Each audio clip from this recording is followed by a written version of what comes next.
Wait, I want to see it. Clip it and send me it, man. I want to see. Here there be pirates.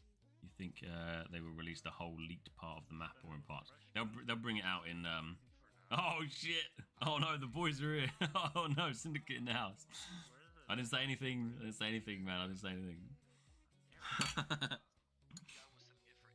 They'll release it in stages, I think.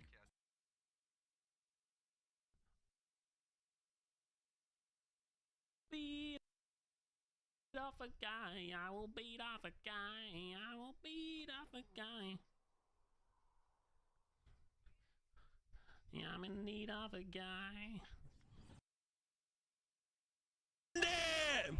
Go, go, go, go! Fight on this choke point. Guardian pops. Everything pop. Send it, send it, send it. Kill them inside us, man. Kill these motherfuckers. Yes, I see you killing everybody. W, W, W. Keep going, man. Keep fucking going. Watch your health. Watch your health. Play together.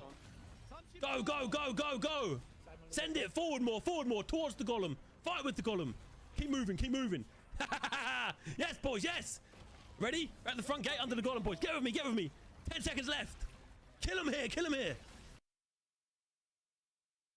You know, our own fights on the side. The problem is they want to push. They want to push, but they want to push while taking damage from 3 sides at the same time. Like, are you stupid, bro? Are you dumb? They had like Ethereum had control of the middle fucking houses, the left side, right side. Then they had like the deep ones. They had control of that, and they had people all over the fucking bridge as well. And what does Unreal do? Oh, just push through the bridge, bro. Just fucking push through the bridge. Are you fucking stupid, bro? It's really like it's different. I'm speaking. Oh mate. Oh. What the fuck is that? Yeah, I know. Fuck these muskets, man. It's crazy. They're just hitting from miles away and fucking drilling me in the I head. have 11 KHP and he just 2-shot me. Wow.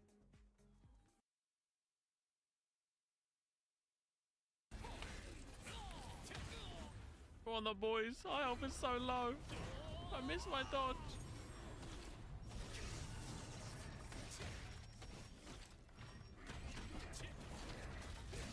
Yes! Yes! Yes! Yes! Fucking did it! You can do it, old man. We fucking did it, boys. Yeah! Fucking tank on top. Does it have skin? Oh, is there gonna be a baby inside? I hope not, Zai. I want a baby egg. We're not gonna grow a baby out of this. I've got to eat it. No, baby. Bye-bye. And this is really hard to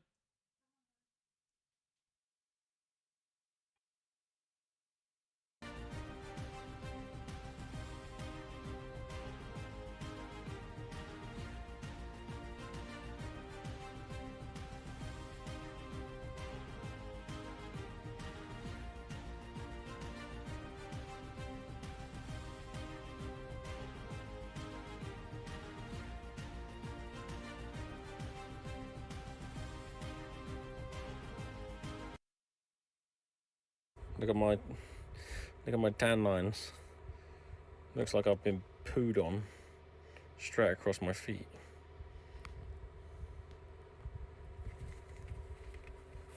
I can't do a Flint. Flint's got the skills, I just don't have.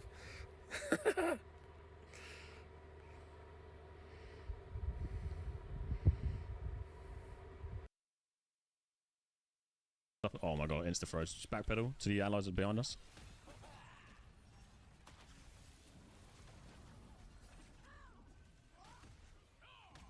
M. Just do your best to regroup with the allies now. Oh my god, they're getting pushed hard on the front as well. They lost it. They fully lost this behind. Get out, boys. Get out, boys. Look how many are in here. Oh!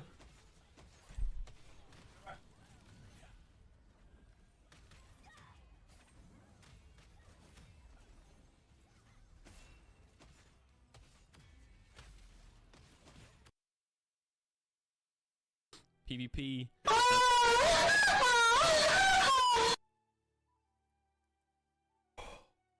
Bez.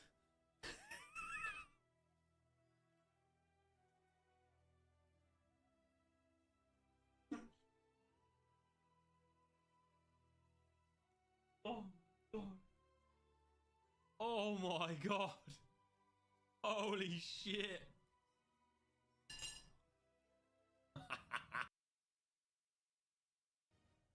You want to feel like, what do you,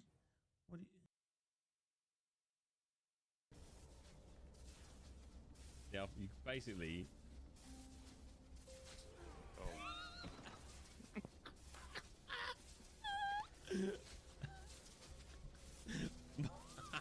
my advice would be try and get through this first one, and then jump. I think there is a path. Look, I think the moment it ends. Okay, I got hit still by 270. Oh no! Oh no! We dead? We're dead? Yeah, we dead. A BB spear, like it. Milliwatt. I'm waving. Hello. All right.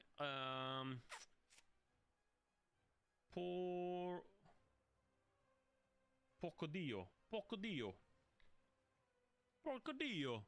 Is that Italian?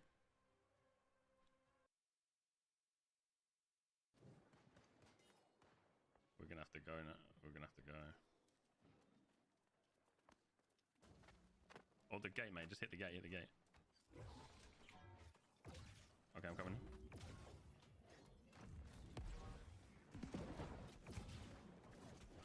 Oh my God! Fight the gate! Fight the gate! Entrance! Entrance! Entrance!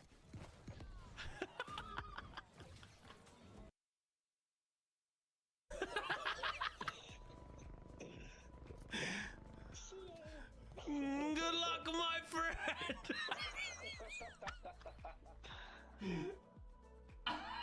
No! Oh, wait, I'm coming.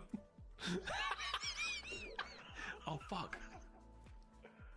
Oh, fuck, I don't have a defib. We're not on the same team. Fuck. Fuck, let me go and try and find one. I have no friends in here. Maybe you could restart on launch. Now you've learned some new things. Woo! Spin to win! Get out of here! Pino.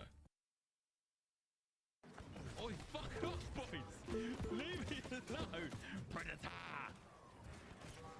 Front left, front left, front left, front left! Give it a boom! Woo! Right there.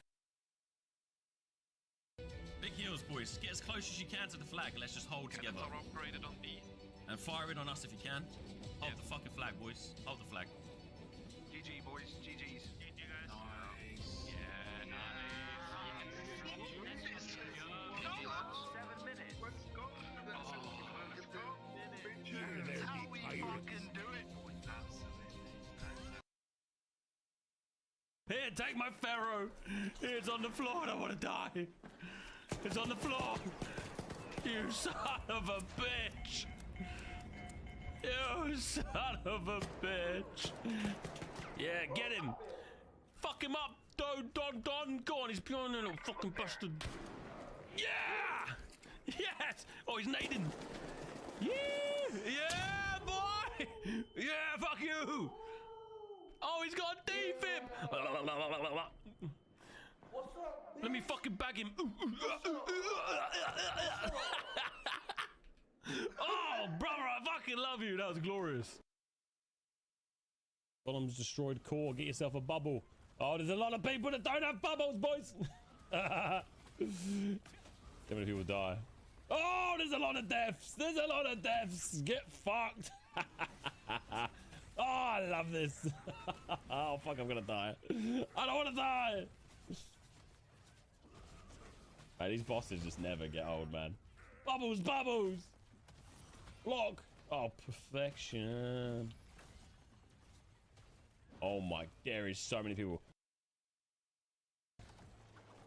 I know you're amazing, so I thought I'd bring her.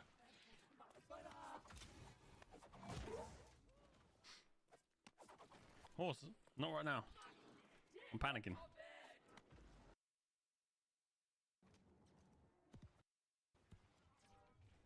I'm back in. The gear is not going to make a difference. But we're going to try. Hello. Let's get these bloody... She hits so fucking hard. Oh, it's New World clips. Oh, look at old days. He's a fucking beast. Oh, God, oh, let's actually boot up Arc Raiders. Warm up the room. Boys, requesting backup. Requesting backup. Fuck. Oh, look at us. Look at us. We've become a professional runner at the end.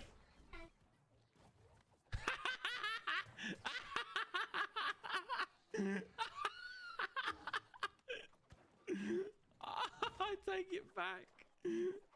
That timing. Oh, perfect, James. Perfect, my friend.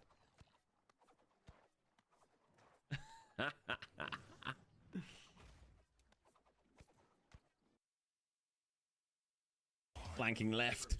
I'm gonna fucking stall out this geezer. Oh. If I don't hit that much, I don't think so. Remember to make sure you have stand before you engage. Banana's getting gangbanged there. Oh! Oh no! They're all dead. Oh my god, they're all dead. Fuck, they're all dead. Banana. This'll wake me up. This'll wake me up. Hello, boys. Good mornings. Good mornings. Oh! Oh, there's one. Hey! Hey! Hello, hello, hello. Hello, hello. Good morning. Hello, Rob. Hello, Ross. Ross and Rob. Hello, Beast. Ah, man. Why'd that the fuck up Neward so much? Dude, I genuinely feel rough this morning, so, oh, you don't expect much from me anyway, right? I'm a bit of a wet wipe, but I feel so shit this morning. Stayed up late playing that bloody, ape game. That was actually good fun.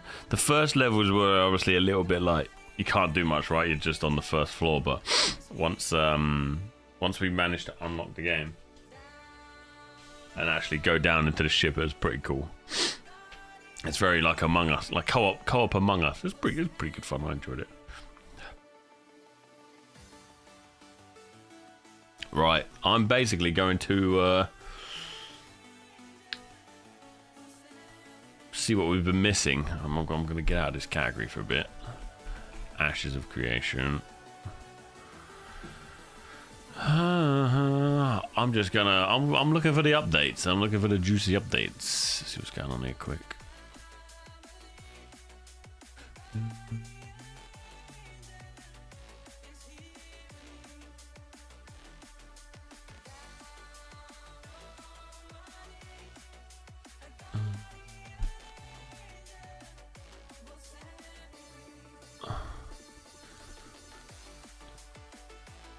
Right, a couple of things we got to check out. One is this legal mindset guy. I'm going to see what he's got to say. Then we've got...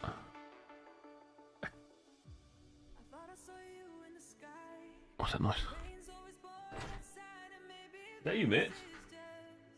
What is that? What was that? Shit! I was just breaking something. Morning, morning, morning, morning. Hello. Yeah, then we've got this counter lawsuit, and Kira's got a super long one. I don't know if we'll watch his one, but we'll just maybe check these two out and just fill ourselves in with the information that's come out already, and then we'll get back to some gaming. Then we'll get back to some marathon. Oh, marathon. Arc Raiders. God, it's... Pop you there. Bring you here. Lovely.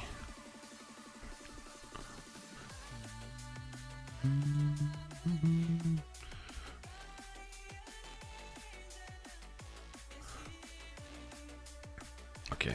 All right. Let's get in and have a little look. What the hell? Hello, Celeboom. You all right, mate? Today we're talking about the Ashes of Creation absolute. Not even 12 hours. I know, mate. I know, brother. I went. Well, we played at 8 last night, didn't we? And then, dude, I was saying to Beast this morning, dude, I feel so shit. Obviously drunk a couple of monsters yesterday. Oh fuck, Rob, I just got comfy. You wait for that, don't you? Drunk a couple of monsters late last night. I couldn't sleep till like 2, 3 in the morning. I feel so shit. Oh, sorry, monster truck.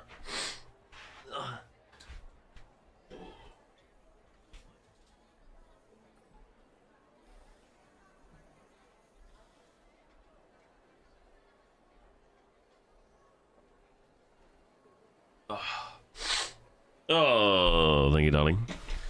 Oh, fuck. It's fucking monster truck. Look at it.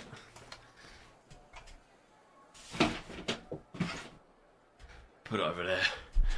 Fucking thing. Did you see the clip? Yeah, mate.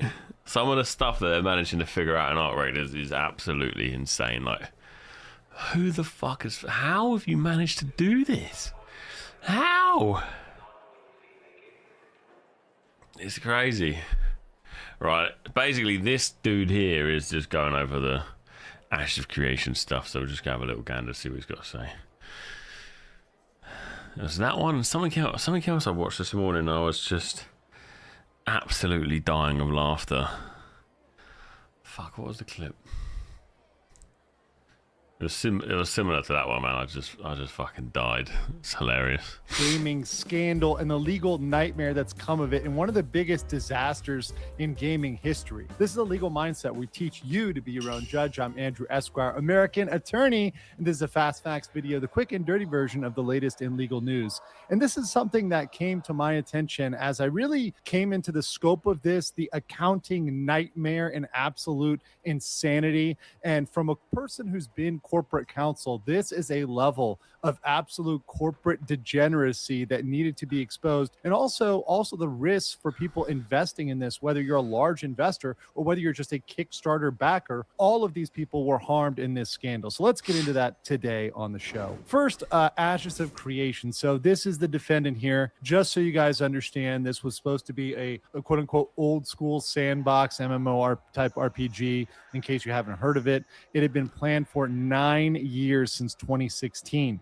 So obviously the studio, Intrepid Studios, is at the center of this, but the real defendant here, the one who really comes up over and over again, is Mr. Steven Sharif, who is not only creative director, but really the founder, the driving force behind this. And when you look at all the accounting, it points back to this gentleman. And there are many plaintiffs. When you look at the plaintiffs here, you see there are Warren Act lawsuits, which were mass layoffs. That's something I'm going to explain to you guys, because the laws regarding that in America are actually very strict. And where they were in California, they're even more strict. And then you've got TFE Game Holdings, Robert Dawson, a massive investor, Yaya Legacy Trust with Jason Karamis, unpaid vendors. They were not paying for stuff. Jason a part of this Yaya Legacy. Oh, okay. There we go. We're learning. Services, etc. All that had to be paid back. And then one thing I'm really concerned about is backers and crowdfunder class actions, because in my mind, Kickstarter funding and whatnot, it may not be as big. What up, Jetfire? What the fuck up, dude? Hello, mate. Oh, it's a pleasure seeing your name. Oh, how you doing, mate? What's up with Ashes of Creation? Mate, have you heard the drama? Have you followed any of this shit? Oh my god, it is entertainment. Not for those involved, but for everyone else. It's fucking insane. I'm just genuinely fascinated by the whole thing at this point. Like, Jesus Christ. I'm kind of in... Do you know what this is like? This is like binge watching a new series that has just come out. This is kind of where I'm at with it. I'm binge watching. Shouldn't be treated as less than, or shouldn't be treated as second class, and these people shouldn't be forgotten about as people that were harmed as part of this whole debacle. So let's get into it. The opening statements here. The Sandbox MMORPG was developed, announced in 2016.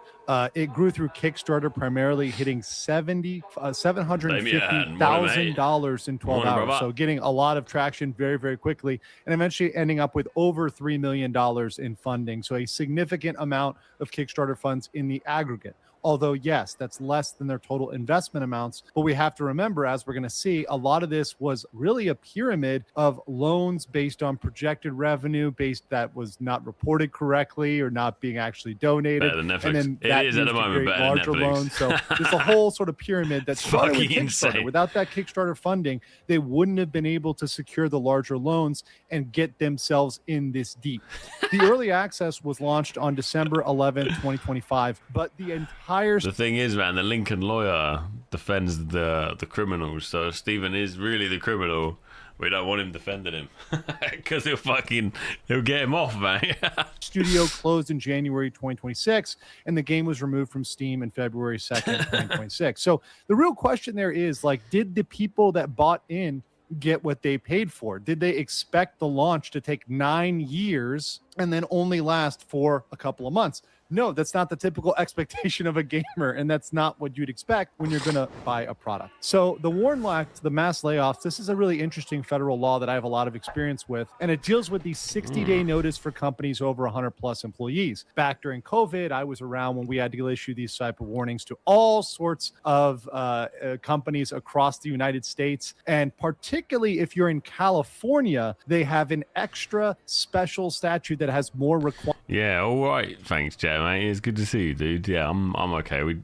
We are just up in Scotland still, freezing our tits off, and yeah, all good, man. It's good to see you, bud. All good, dude. Requirements, and is much more strict. So they laid off 123 employees without proper legal notice. So this signals to me, as someone who has deep experience with this, very big insolvency issues. Typically, you're going to be able to do this. You're going to be able to get around this and deal with this if you've got the money, if you've got the ability to deal with this. Only companies that do not have money and that are truly deeply insolvent are going to run up against Warren Act mass layoff issues, right? That's typically a sign that you don't have the money and you're not doing the budgeting properly. And the cases that are looking into this and the cases that are against this are in several jurisdictions, but they're really seeking 60 days back pay and benefits. There's 2 class actions. One of them's in California. And like I mentioned, California law is not in favor here. So those people are probably going to get a payout there in California. But I want to read you the comments from, once again, Mr. Stephen Sharif, because he's a character here who, after these layoffs were happening, tried to draw out a lot of sympathy. And as we're going to see, he's perhaps one that shouldn't be speaking here. But let's read his statement to give it fair dues here and give it some, some thoughts. So he said, and this is one of his statements he made on Discord, "I can make a limited statement in my personal capacity and not on behalf of the company regarding the situation. Control of the company shifted away from me, and the board began directing actions that I could not ethically agree with or carry out. As a result, I chose to resign in protest." It's so funny. It's so funny hearing this again, because I remember the first time I read this, I was like, man, motherfuckers, fucking cunts. Let him do his job and build the game. And then as the information came out, I was like, what? Rather than lend my name and authority to decisions I cannot ethically support. Following my resignation, much of the senior leadership team resigned. Following the departures, the board made the decision to issue the Warren Act notices and proceed with a mass layoff. I cannot responsibly speak to further details at this time due to ongoing legal and governance matters. That's some real corporate lawyer speak right there. Just a little bit of info. So this came out actually a few days ago. This guy, I think, is just summarizing it and going over the facts for his audience, but it'd be quite nice to just see. It's a quite small video. Then we've actually got the next stage in the drama. Nefas has been on the phone again with someone, and he's talking here about Stephen is countersuing, something like that. So we'll look into that as well. Kind of, we're on episode 3, basically. Episode 3 of Ashes of Creation.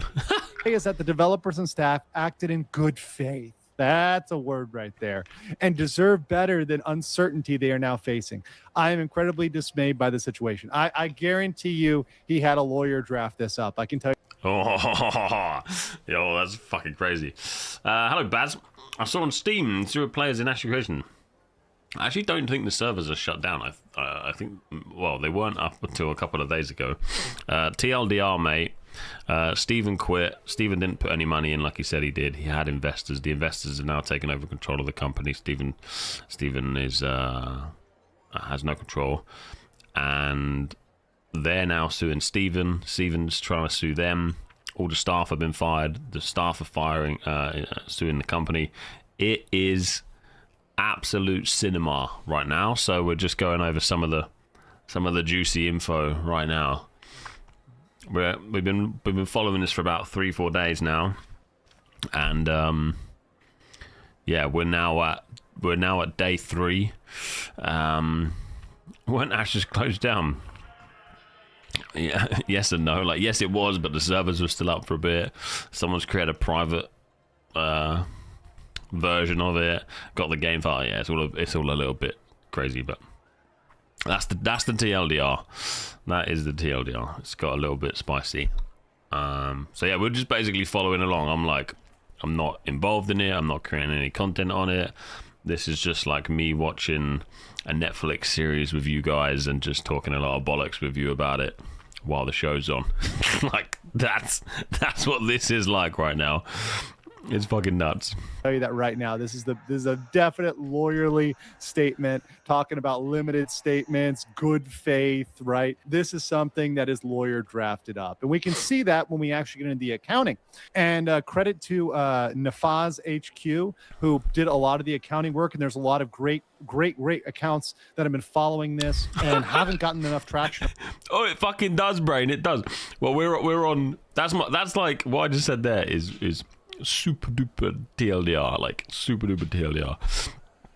The most crazy part is Jason being on the phone to Nefas and giving all this juicy info, mate. It's fucking nuts. It's fucking nuts. On this, because I believe a scandal of this size deserves to be these are the investors, basically. If you guys are not aware, this is the money. What you can be getting into with these projects you're giving money to and investing in, whether you're investing on Kickstarter or whether you're somebody who has a significant amount of money, like in your pension or your 401k, and you're deciding to direct it from towards yesterday these to down. things. No, it's been happening over the last massive 2 weeks, amount. basically. We're talking about $99 million here, right? And once again, this is absolutely an insane amount of money that was really misused. So let's get into the investor lawsuits. So the first lawsuit with TFE lawsuit in Nevada was by Robert Dawson against Sharif and John Moore.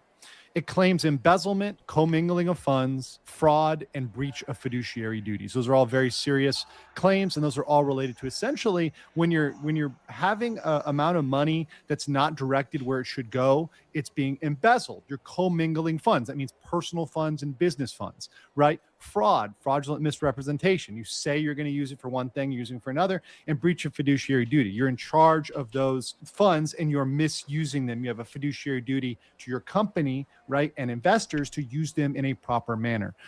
So they go out and say that Sharif withdrew $10 million that just wasn't accounted for, just disappeared. He was paying his husband, Mr. Moore, right, John Moore, the former COO, a salary without work. So essentially his husband was not working. So remember back to his statement when he says, hey, yeah, the senior leadership resigned.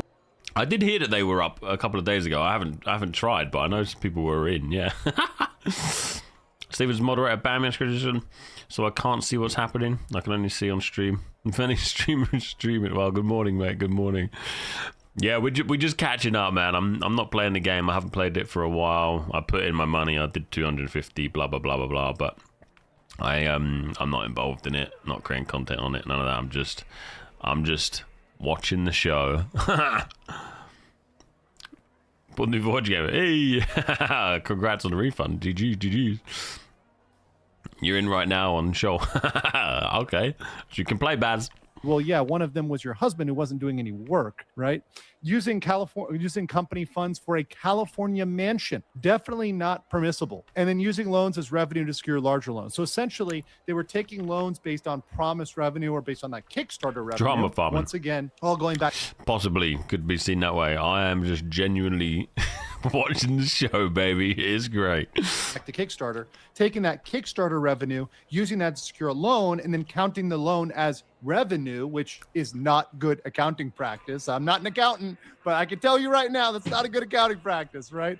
To use a loan as revenue to secure a larger loan, right? And that's just a big pyramid of debt that ends up collapsing on you. And then sabotaging the company upon his resignation. So all of these things happened, and this lawsuit was concluded, and TFE foreclosed on Intrepid seizing all its assets and IP. So they did get the assets and IP in this case, and it does show, once again, you've got evidence out there, you've got documents that have been released to show that these things happen. So these documents and evidence are now used by people, such as on YouTube, to expose them, accounting and tax emails, etc. I don't think so. But they can also be used in other class actions, and that's very important here. Next, there was the Yaya legacy lawsuit, which was another large investor, Jason Karamis, against Sharif. And this one's got really the big key points here. Pretty much saying that Sharif orchestrated a $140 million fraud scheme by falsifying self-funding when he really gave no money himself. So he had zero personal investment looking at the QuickBooks and using that as the evidence to say, hey, he's got nothing in here. We have given him props, like credit where credit is due. It is very, very impressive to raise that amount of money. Like, that is extremely impressive, man. Motherfucker. It is crazy.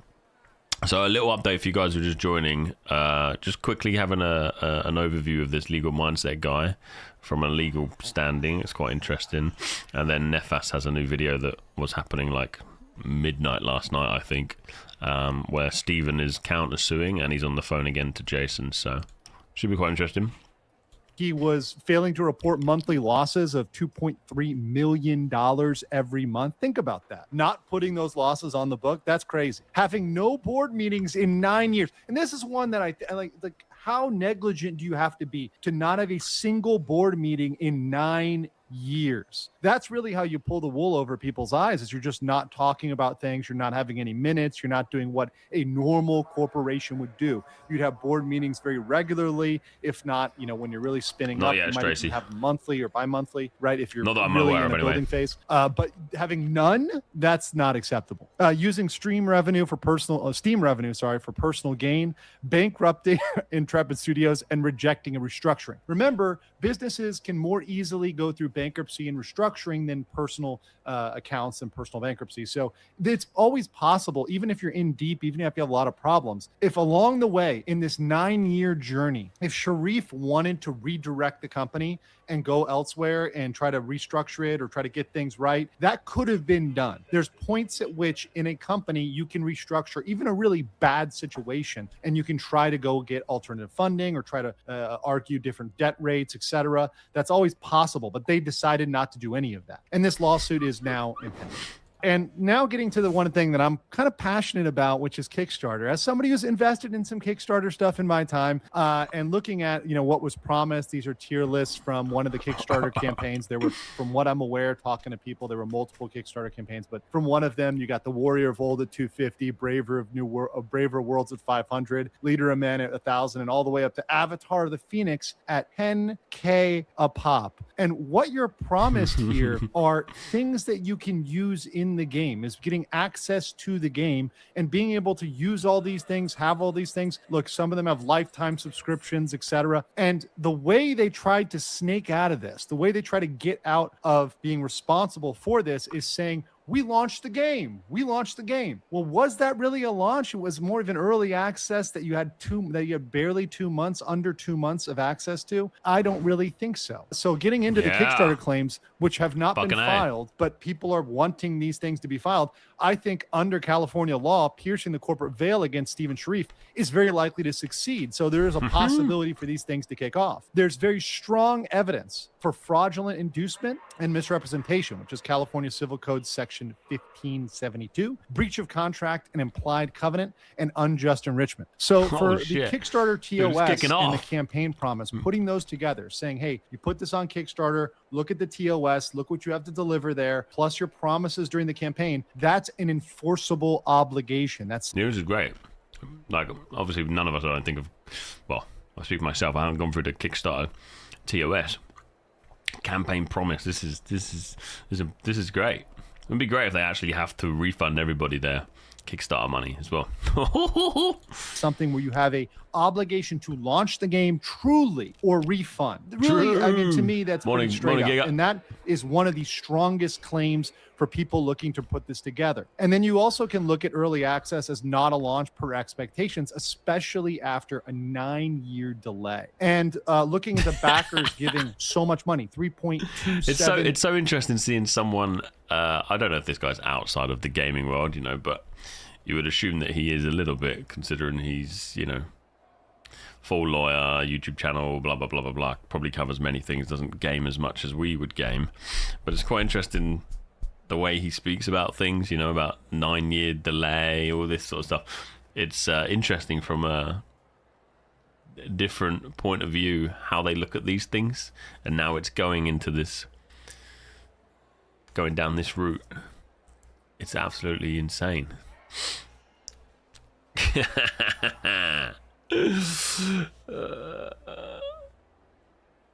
This game will close right after they rip off the players. Well, Ashes, do you want to use my affiliate code, Tricky Ninja? you want to buy in? I'll give you my code. Oh boy, got an amazing plot of land on the moon with a view. Oh, Star Citizen, hell yeah. I'm seeing a game with a 12-year, the land is still huge. It's interesting knowing it because from our point of view, there isn't really a 9-year delay. It's just 9 years of development. Whereas from his point of view, let's for argument's sake call him an outsider to, you know, what we're doing here. But yeah, it's interesting that they call it a delay because that changes quite a lot, I think. Hello, Nif. Hey mate, I'm using the MetaForge, but I didn't understand how to sync my account for our credits like I installed the extension. So what you need to do is on here, go into my profile. Oh, it's a little bit off the screen because of my view here. But you go into my profile. You see this blue button here. Come on here and then hit link your account. And once you link your account here, you can pick which one: Epic, PlayStation, Xbox. Get it linked in here, and then you're good to go. But you gotta link up basically.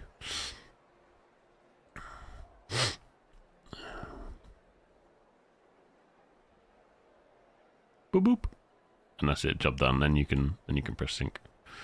It directs me to the extension. Depends what you're running on. So I'm just on Windows. So for me, I'm on Windows and Chrome. Install the extension, job done. I think you can do it on Firefox as well. And then you also have, if you're on mobile, you need to make sure you have a mobile browser that allows you to install extensions. Edge works too. Oh, class. Let's go. Sorry being negative, but it is like a core issue now.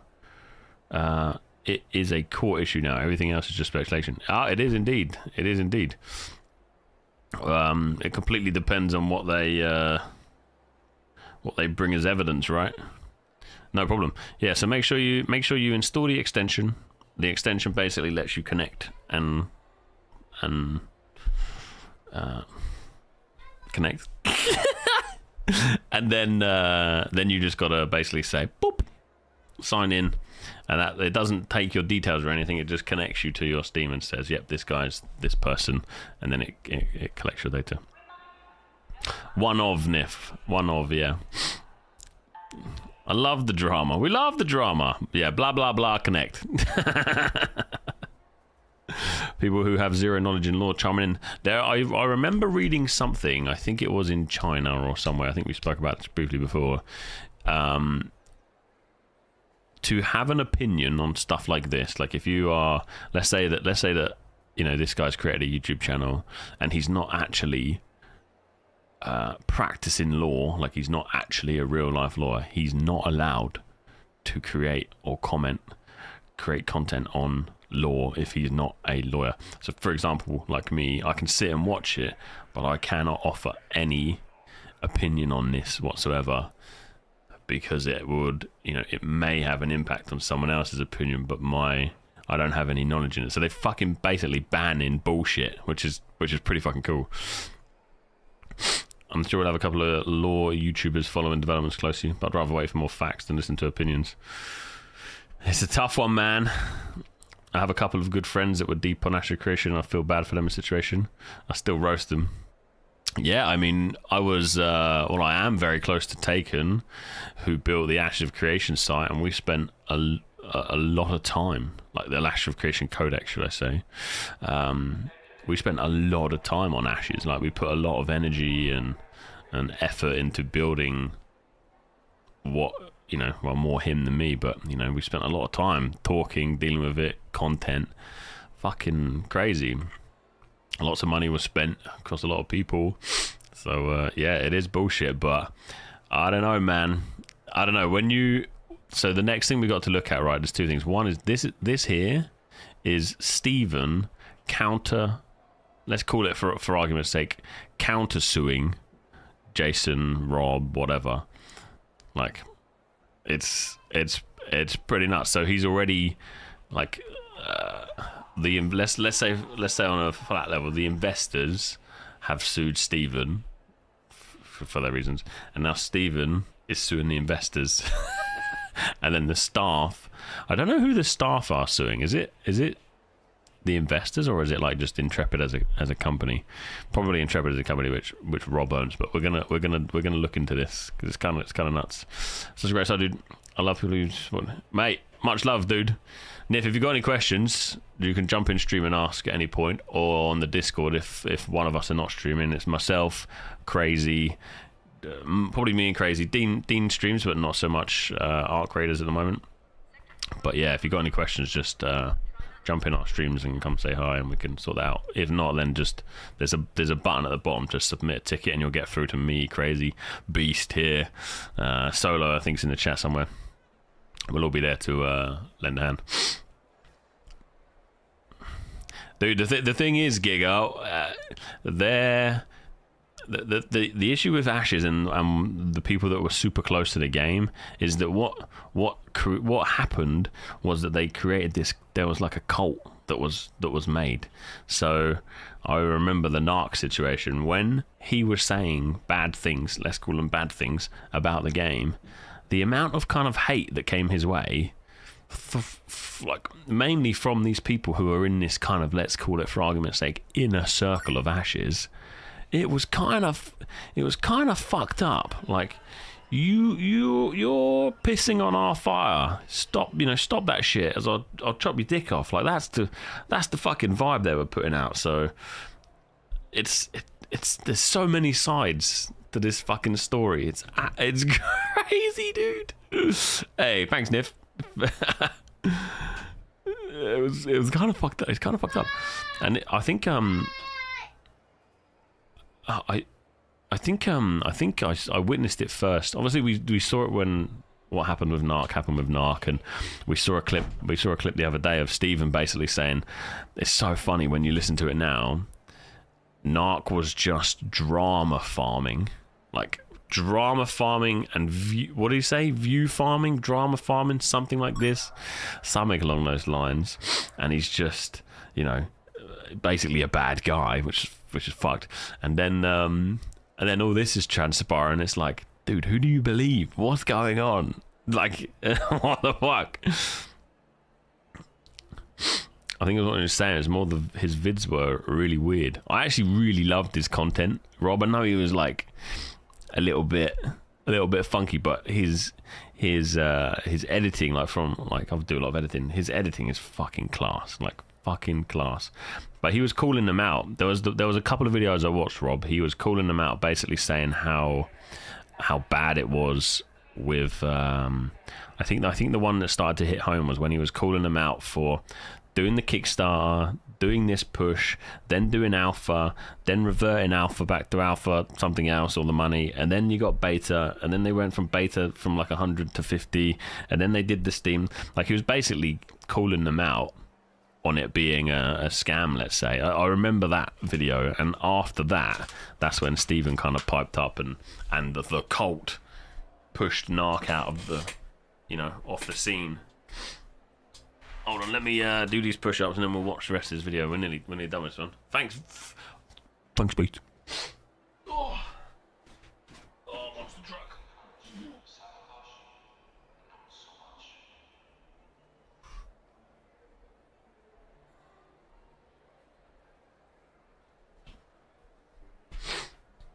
Let me shut up and watch. Million, which Sharif misused. He's enriched by that. So he himself personally was enriched by that, some of which he used to secure loans, which he mismanaged or misused. But it has to go back to that original 3.27 million that the game wouldn't have been started without. So backers, if they want to get behind this, which I know a lot of people are talking about this on different platforms right now, they should really document their pledges. They should save all those statements from Sharif and join in a class action. Try to find a class action in California that has very, very, very good law. So insults are fools. There's a very high likelihood of piercing the corporate veil against Stephen Sharif and possibly others, such as his husband, right? You've got possible claims for fraudulent inducement, breach of implied contract, and unjust enrichment for those Kickstarter backers. So I really think they should seriously consider this as a way to fight back. Courts need to offer a remedy for backers and crowdfunders to prevent them from being scammed in the future. Backers, I know what they're giving is small compared to a 401k or a pension fund or a large investor, but they shouldn't be treated as expendable, and they shouldn't be treated as second-class citizens in the law and under the law. Mate, he's on our side. He's fighting for the Kickstarters and the early adopters. They shouldn't have to look and say, okay, well, I've given up this money now. This money is gone. I'm not going to get anything from it. That can be a lot of money to a person. If they gave 250 or 1,000, maybe to them that was a lot of money. And yes, it's not $99 million, right? But it's something and should be given back to them. And so I do think they should come together and form a lawsuit and look at a remedy here, because this is an unjust thing that happened. And Ashes of Creation is absolutely one of the biggest scams that I've seen in really recent history regarding games. But I want to know what you guys think in the comments. Shit the bed.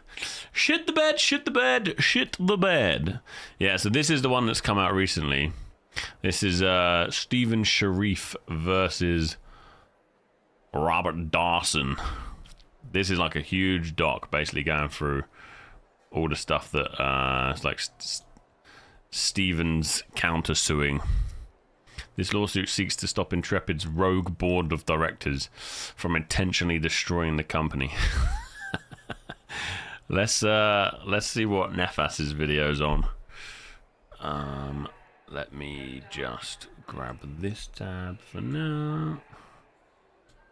Need to do a bit of testing on the side here.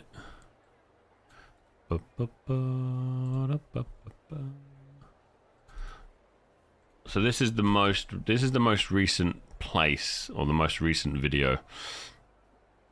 I'll join the topic a bit later. I think we're okay. Yeah. Okay, so quick TLDR before we watch this one then. So this guy here is a creator called Nefas.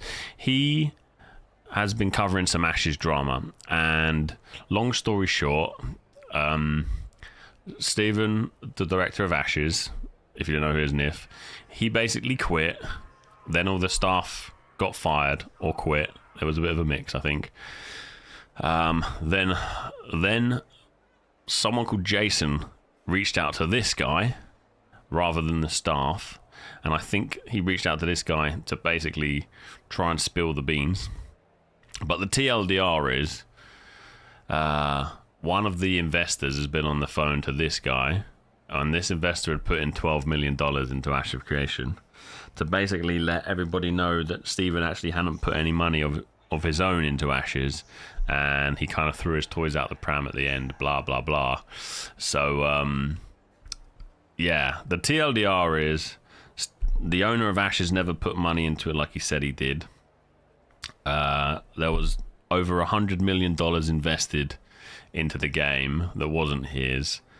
The guy, one of the investors who called up, was very angry, calling him a cockroach. Basically, he's a fucking cunt, you know. And then now there is, in the background here, you've got all these lawsuits which are public. So the investors are suing Stephen. Stephen's now counter-suing the investors. It is very messy. So we're thinking of it like this. We're basically on episode 3 of Ashes of Creation. It's fucking nuts. So we've gone for episode 1, where we found out about them. We kind of got the main juice. Episode 2 was we got more information about the lawsuit that the investors are putting on Stephen. And now we're on episode 3, and Stephen, the fucking old owner, is now counter-suing the investors. It's fucking crazy. So it's like, we're basically binge watching this shit. It's kind of crazy.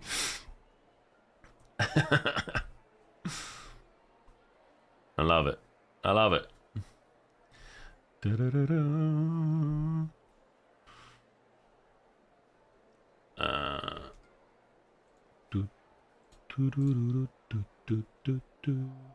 Single.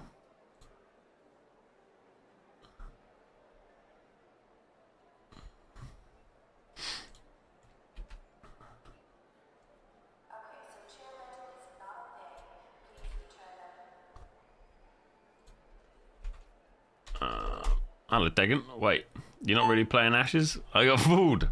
I know, man. I know. I'm here. I'm scamming everybody. I thought I'd be join the party and start scamming people. Right, let's watch. Were you aware of some sort of company that was trying to buy Intrepid after 2022 for hundreds of millions of dollars? Because that's what he also alleges in the lawsuit.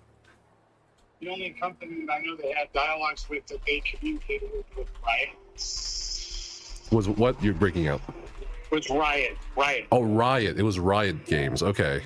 Correct. Steven says, my goal is maximum accountability. I'm glad to see Jason commenting and sharing as much as he is. I think. Oh. Is this Steven's now in? Oh shit. Okay, this is quite cool. Really cannot wait for Discovery. My goal is maximum accountability. I'm glad to see Jason commenting and sharing as much as he is.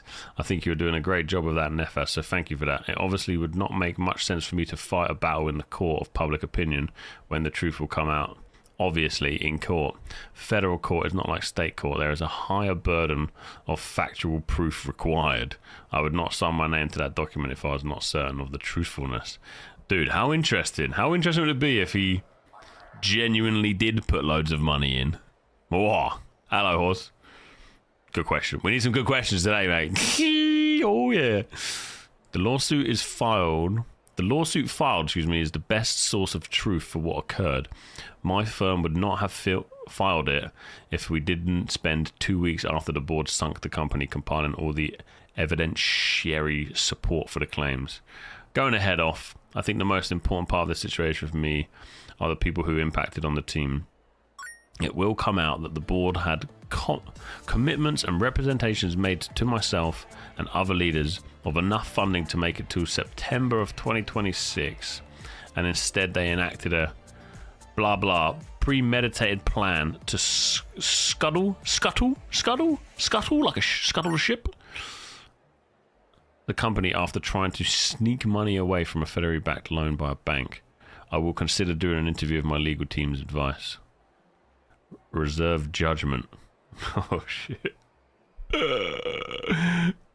If he did put the money in, why would Jason come to the public? Steven invested, Steven lost the company. It's between Steven and Rob. Why would Jason even pipe up what he's saying is true? Yeah, it doesn't make any sense. I'm just looking at it in the situation right now, Crazy, is that none of this is really making sense. Like, it's fucking great to see fucking Steven checking this out. Bum bum ba-dum bum ba-dum dum da-dum da-dum dum da-dum dum. Yeah, all right, let's go. What if Steven is Jason and Jason is Steven? I think you're doing a great job with that, Nefis QS, so thank you for that. It obviously would not make much sense for me to fight a battle in the court of public opinion. Oh, sorry, he was reading when it the as truth well. will come out, obviously, in court. Okay, federal court is not like state court. There's a higher burden of factual proof required. I would not sign my name to that document if I was not certain of the truthfulness. Steven says the lawsuit filed is the best source of truth for what occurred. My firm would not have filed it if we didn't spend 2 weeks after the board sunk the company compiling all the evidentiary support for the claims. Okay, Steven, you're gonna head off. Have a good night. I think the most important thing, Steven says, the most important part of the situation for me are the people who were impacted on the team. Sure, and I said that earlier. It will come out that the board had commitments and representations made to myself and other leaders of enough funding to make it to September of 2026. and instead they enacted a premeditated plan to scuttle the company after trying to sneak money away from a federally backed loan by a bank. I will consider doing an interview with my legal team's advice. Reserve judgment. Steven says, I'll think of which content creator you consider for a one-time interview and reach out. That is totally up to your discretion. All right, so in this video, we're going to be going over the... Like... I mean, why would you even say that? It's like, fuck you, deaf ass. You've taken Jason on the phone. I'm not speaking to you, bitch. Plot twist, they're all narc, bro. Could you fucking imagine? That would be one of the greatest things we've ever seen. Think of which content creator you consider for a one-time interview and reach out. That is totally up to your discretion. All right, so in this video, we're going to be going over the somewhat unexpected counter lawsuit by Stephen Sharif, the former CEO of Intrepid Studios. I am not going to be going through every single of the 39 pages here. What we'll in fact do actually is going to be, that's right, you might hate me for it, I'm bringing you back to PowerPoint. So let's do a little slideshow here that I've assembled of the key important takeaways, what's interesting, what's important, and all that from the beginning. All right, so Stephen's counter lawsuit. Big thank you to Wyford and Sanji Himura for helping put time, boys. all this information together. I love the fucking Stephen Sheriff. Parsing through the 39 pages of the lawsuit. So Stephen's allegations start out as, hey, there's a rogue board of directors that's trying to destroy the company. They tried to lay off almost the entire workforce. They manufactured crises. This is good. This is a quick DLDR for you guys who have not seen it. And then, I don't know when he gets on the phone. He's on the phone at some point, because he's in at the beginning. Or is this pure PowerPoint, is it? Fuck it, let's go for it. They also were trying to attempt bad faith foreclosures on assets and the entire company. They were trying to sabotage the company to steal its IP and trade secrets. This all essentially counters the investors' claims, Jason's claims, the lawsuit that was amended with, I believe, a restraining order in Nevada. And this lawsuit was specifically filed in Southern California, not Nevada. So now we have two different state lawsuits involved. So it's kind of interesting to see. Allegations continue. Stephen basically says, hey, I've been objecting to foreclosure. I think what you guys are doing is wrong. So I'm going to alert a senior secured creditor to your plot. What's interesting is, though, on point 4, it kind of implies that Stephen was kind of the one who put the company in bankruptcy before the attempted Article 9 sale. I mean, how do you... The question being asked here is not, how did you get here? It's just, okay, we got here. Now what do we do about it? So I think this is kind of interesting, right? But again, he's protesting the actions taken by TFE Games Holdings by alerting the bank to the Valve funds. Whereas in contrast, I believe in the TFE Games Holdings lawsuit, they accused Stephen of being notified by Valve that the payout was coming, and he just didn't let them know that it was going to go to the Commerce West Bank home loan that Jason keeps talking about. We keep going with the allegations here. Defendant's actions signify to the public a complete collapse of Intrepid. Okay. Defendants intentionally set up plaintiffs as the scapegoat to face this backlash alone. So this is Stephen saying the investors, Jason and Rob, set him up, including by intentionally filing a false corporate disclosure listing plaintiff as the sole board member and plaintiff's husband, John Moore, as chief financial officer, even though Ogden was the duly appointed chief financial officer, and all of the board defendants were also board members. God, it's getting a bit messy, isn't it?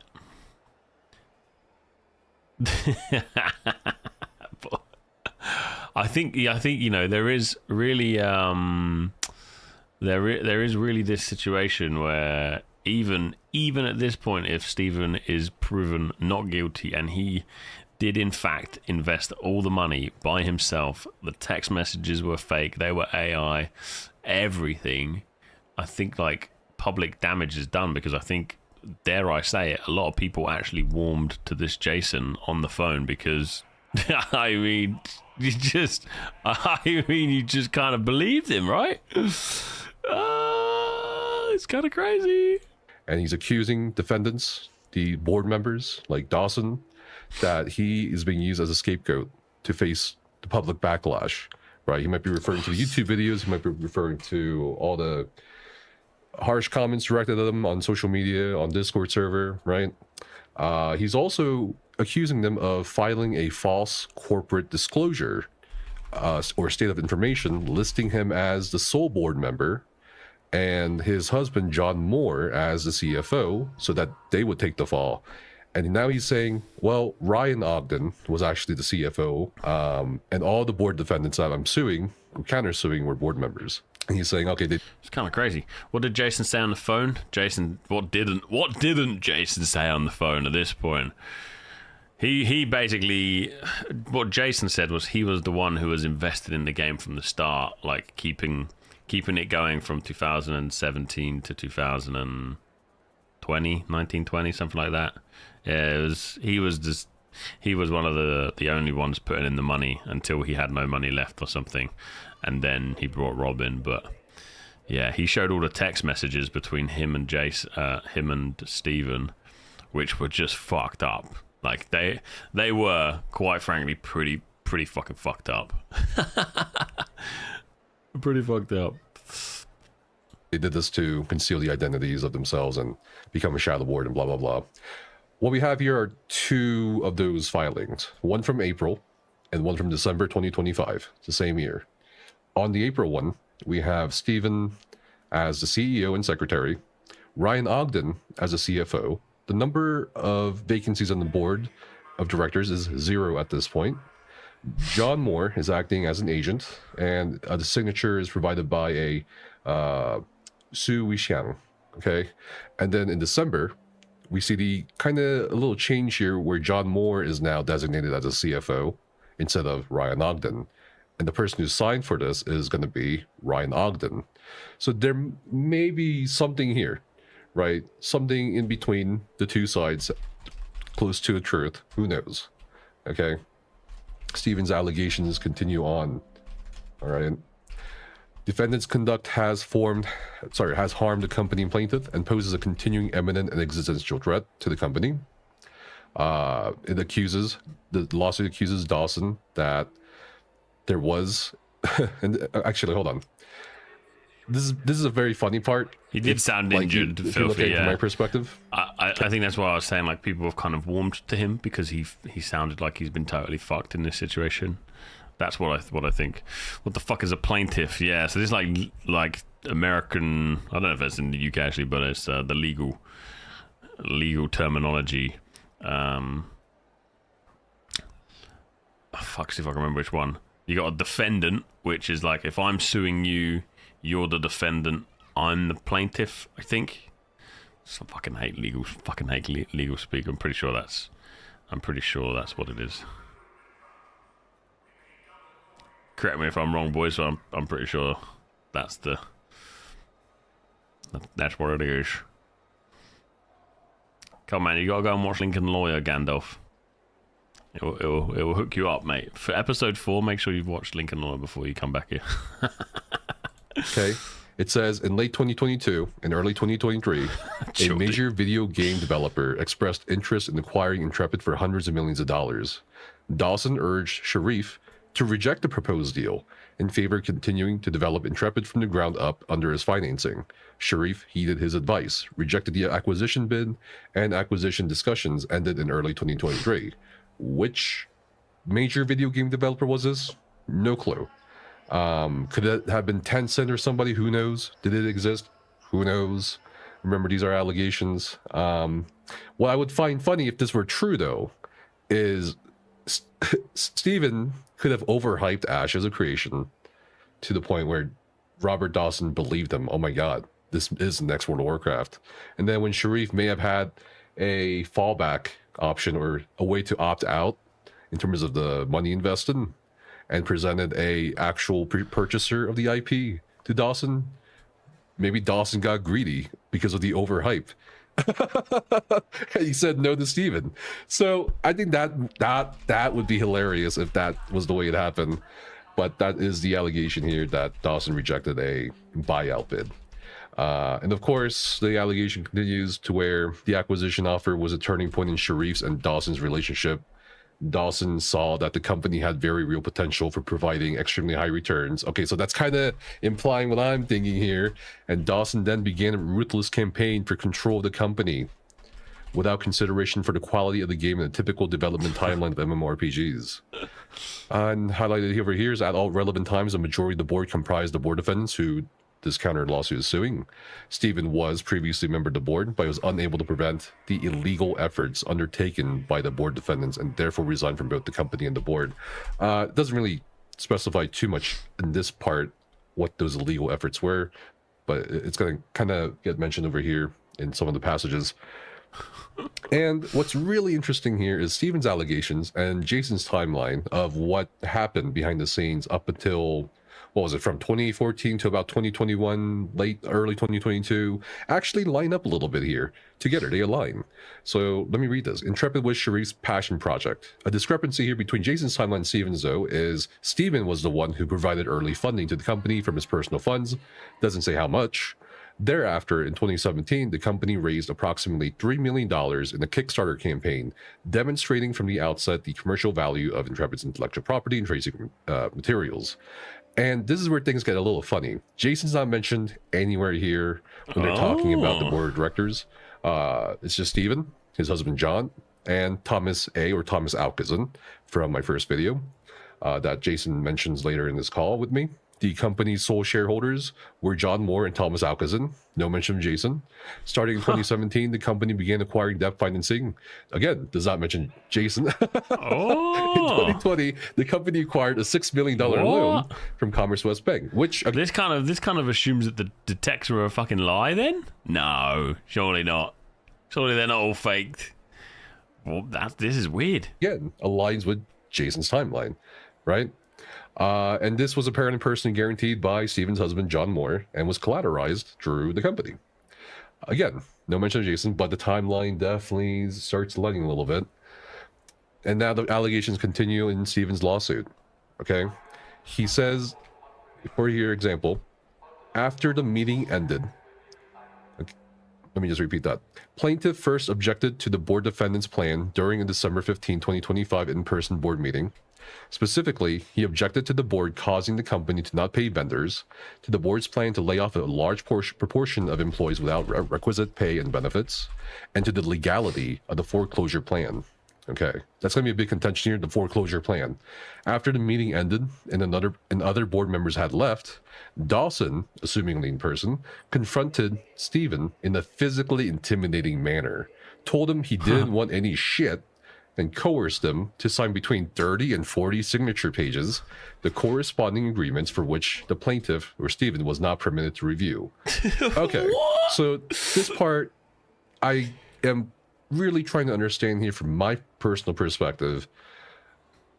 How did he confront him in a physically, what was intimidating manner? Did he just stand over him? Did he get really close to him? There were obviously no punches or slaps. He just was, apparently he was aggressive, at least according to Stephen, in terms of language. Didn't want any shit. And then he somehow coerced the CEO, right? Even though at this point, maybe he had a very, very small equity share because of all the loans and convertible debts, right? And coerced him to sign between 30 and 40 signature pages. But he also didn't review those pages that he signed. I don't know if it's true, crazy. But also, if it happened, why? You could have refused. Legally, you have the right to refuse. You're not obligated to sign anything. You could have gone to the police or something. You could have consulted a lawyer before you signed 30 to 40 things that you didn't even know what you were signing for. I think that's crazy. But again, I'm going to give him the benefit of the doubt because, again, legend. This may have happened. Who knows? All right. And then from early 2023 through May 2024, Dawson repeatedly held Sharif and the then board hostage by threatening to withhold financing for employee payroll and health insurance funding days before payroll deadlines. I'm not familiar with Californian law, but I believe in some states this is technically illegal, but at the same time, at least in the moral sense, is Robert Dawson obligated to, you know, keep financing a project that is not really giving him return? I don't know. But this is a very key allegation, threatening to withhold financing for employee payroll and health insurance. So anyway, Fucking he hell. continues to shut down We the are company engaged, through man. We're litigation engaged. and to cause Sharif financial ruin and physical harm. I suppose it depends on the fiduciary duties, right? Unless Sharif signed documents granting Dawson greater and greater amounts of equity and control. Okay. In just one example, Dawson demanded a warrant granting him 10% of the company for $10. Okay. Demanded a warrant granting him 10% over $10. Fucking crazy. And Stephen ran away with the last month's employee payroll. Apparently, yeah. Apparently he has. I'm related to the topic. I just reached level 65. I want to reset my skill tree. Do you have a build recommendations? I'm mainly PV player. I went up the right-hand side tree, Nif, because of carrying more loot, accessing the security breaches. That was my main focus, was the right tree when I am PVing. There's a few others for sure, but definitely went mostly right, mostly top. But I don't know, that doesn't help too much. But definitely read the right hand tree a bit more, because that's really good for loot, weight, and all that jazz. Empty employee bank account. No good, no good. Okay, interesting. And there's some snide remarks here throughout the lawsuit, and some kind of language painting Stephen as a defender, as a valiant defender of Ashes, and it's, you know, the game. And it kind of casts Dawson as a non-gamer, as you'll see later, and also it seems here he's casting Dawson in an outsider status, with an outsider status. And we continue. All right. Dawson allegedly leveraged his newly acquired power over Sharif and his team of employees by continuing to routinely threaten to withhold funding, especially just before bi-weekly payroll deadlines, to extract concessions. For example, based on the threat of withholding payroll funds, he forced John Moore, Stephen's husband, to resign from the board and transfer his equity to his husband, Stephen Sharif. Dawson and his deputies also frequently threatened to harm Stephen and his loved ones physically if Stephen did not comply with his demands. This is all— I mean, all that kind of makes a bit of sense, right? If I've taken 90 million off someone and I'm not delivering what I promised them for 90 million, I too would expect to be physically harmed. And if it's true that his husband, or my husband, wasn't doing the job that he was supposedly getting paid for, I too would expect him to not have any involvement in the company. Like, it kind of all makes sense from what Jason said. Like, this kind of sounds real, which is you know, it's no fucking surprise, really. Jeez, you can't make this shit up. I know, dude. I know, so it's crazy. My guy, $100 million company would not be allowed to move money with a single signature, especially one with loans outstanding. Bloody crazy, isn't it? also a pretty serious allegation, I believe, within the state of California. Threatening bodily harm is a no-go. Obviously, maybe if they ever get to a point where they have to testify, which again I'm kind of doubting, you'd be missing right now. could say things like, "Oh well, I lost my temper. I didn't mean to. Sorry." But there's no actual physical assaults here, as far as Stephen's alleging. It'd be a very different story if he had exhibits showing lacerations, bruises, or something, on his body, saying, he hit me, he actually physically hurt me, so that I signed all this shit for him. Okay. And it continues. Dawson and the board defendants had intentionally hidden under the guise of anonymity. Says again that Ogden filed a false statement of information saying that John Moore's a CFO, Stephen's a CEO. The fallout for Stephen has been swift and devastating. The public has wrongly blamed Sharif for the downfall of Intrepid, accused Sharif of legal wrongdoing, and called Sharif a liar. Sharif has received death threats, and both Sharif and his family fear constantly for their physical safety. Shit. Again, I think that's probably, if this is all true and Stephen and his family have taken that much money, I too would be fearing for my physical safety. It's like, Okay, so you kind of like... What the fuck? The corporate unrest followed by the mass layoff have generated significant agitation in the online gaming community. However, Dawson and the board defendants have intentionally hidden behind the guise of anonymity. It was no error that Ogden filed a blatantly false statement of information with the California Secretary of State, identifying only Sharif and Moore as company directors. It was a calculated action intended to shield the board. The fallout for Sharif has been swift and devastating. The public has wrongly blamed. Oh shit. The fallout for Sharif has been swift and devastating. The public has wrongly blamed Sharif for the downfall of Intrepid, accused Sharif of legal wrongdoing, and called Sharif a liar. Sharif has received death threats, and both Sharif and his family fear constantly for their physical safety. Oh shit. I mean, the thing is, right, I keep homing back in on the investors in this, as in like Jason, Robert, because they got the millions. But dude, there is just normal gamers that have put thousands of pounds into this that are probably more pissed off than the fucking guys putting in the millions, man. Like, I bet some of this whatever it is, what he says, getting death threats, seriously death threats. I bet that's mostly coming from gamers.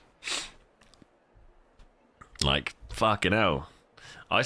When Arc Raiders launched, I think I saw about 10 death threats a day on our Discord of people trading each other wrongly. So if they fucking stole my Bobcat blueprint, they're fucking getting death threats instantly, let alone 90 million. Dude, you steal a fucking Bobcat blueprint, you're gonna get killed, mate. Honest to God, the shit that we've seen, I think we've had over 350,000 trades go through the website, and then we've got shitloads on the Discord as well. Holy shit. Mate, honest to God, people scamming each other on Arc Raiders, we get to see it. There are many death threats. Fucking hell, mate! I'm gonna fucking kill you, cunt. Like, it's just, it's probably said in jest, right? But you know, this is possibly part of this as well. But also in the same breath, like, it depends how much money. If someone's put in 10-15 grand into like Kickstarter and stuff, you know, it's quite likely that they're losing their shit over this. Yeah, in game, of course. Always in game, of course. But it is kind of nuts. So I can imagine this being true, especially with the heat around this, man. Yeah, and that's really unfortunate. This shouldn't happen to anyone, especially when legal cases are involved. The thing is, it's interesting that he is referring to the board defendants and Dawson doing this when it was just Jason, who's not named in this lawsuit, who's not even, I don't think, even part of the TFE Games holding lawsuit. He's just his own person so far, and he's the only one who's publicly come out and said Steven's a liar and, you know, all these profanities, right? And then it continues, the board defendants specifically discussed during a January 30th, 2026 board meeting with multiple witnesses present, using this online campaign to frame Sharif for the company's collapse. I'm not aware. I'm going to double check the date. January 30th would be the Friday, so that was the day before everyone actually got the news of the layoffs. And I think this is during when, I believe, Margaret's timeline said something about, oh, they first let us know that it's going to be 100 people, not all the people. So it's going to be interesting to see what happens here. That would be nice. Given the allegations with the timeline. They would let Sharif take the fall and emerge as White Knights in a few months, with plans to revive the game beloved by millions. This is definitely something I feel like Steven may have requested the paralegal to write in, potentially. The board defendants specifically discussed during a January 30, 2020 board meeting with multiple witnesses present, using this online campaign to frame Sharif for the company's collapse. The board defendants specifically discussed during a meeting. Holy shit. They would let Sharif take the fall and emerge as white knights in a few months. Dude, imagine if this is true. Oh shit. Imagine if they all sat around the table. Jason, Rob, other people, staff members. Let Sharif take the fall. Oh shit, dude. It's like setting up a crime. Drug deal gone wrong. Anyway, as far as damages go, here's the kicker. Okay, as a direct result of all this pressure, all this coercion, Stephen Sharif suffered an extreme health crisis, including a hypertensive emergency and acute kidney failure, hospitalization, and vision loss from blood pressure complications, including macular edema. Plaintiff suffers long-term impairment from the health issues experienced during this period. Dawson was privy to Stephen's health issues at the time, and he is well aware of the long-term impacts Stephen suffers. So this is going to be for damages potentially in the millions. I mean, you could view it as a frivolous lawsuit, but if he's saying, yeah, okay, I actually got affected by it, not entirely a frivolous thing. Okay, Stephen's saying he's had high blood pressure and losing some sight or something because of this, because of all the things that's happening, dude. Like, fuck.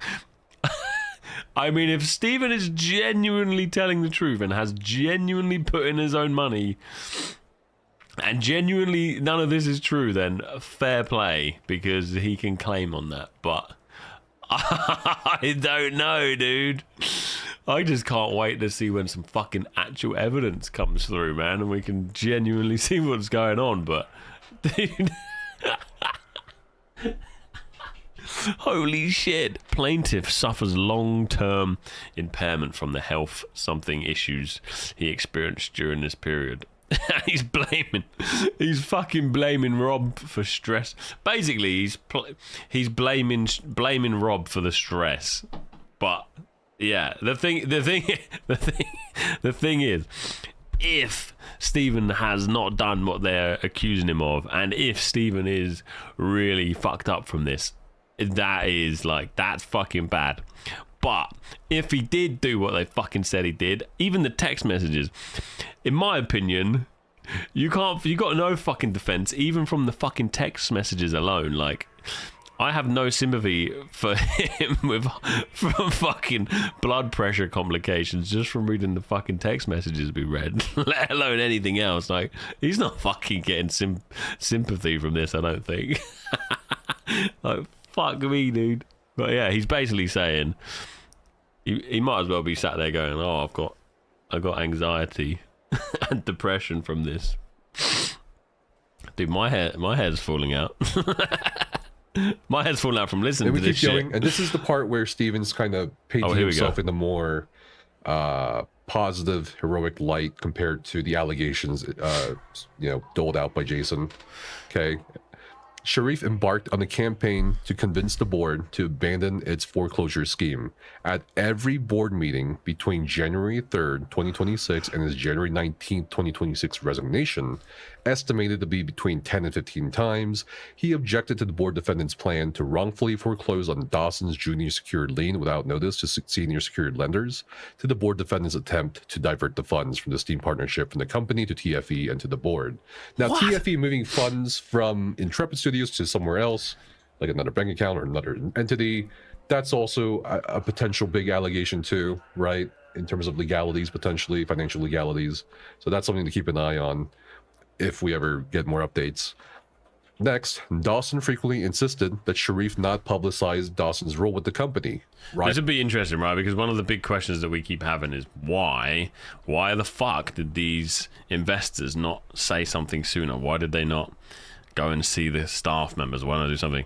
Like, that's like the big one. And they did kind of mention it, that they were like, Stephen didn't want them to be seen. And here he's kind of flipping on his head and basically saying Stephen didn't want Rob didn't want Stephen to tell them. So they're kind of blaming each other here. He says, she says, boo. Ogden too did not wish for his identity and role to be revealed to be revealed publicly.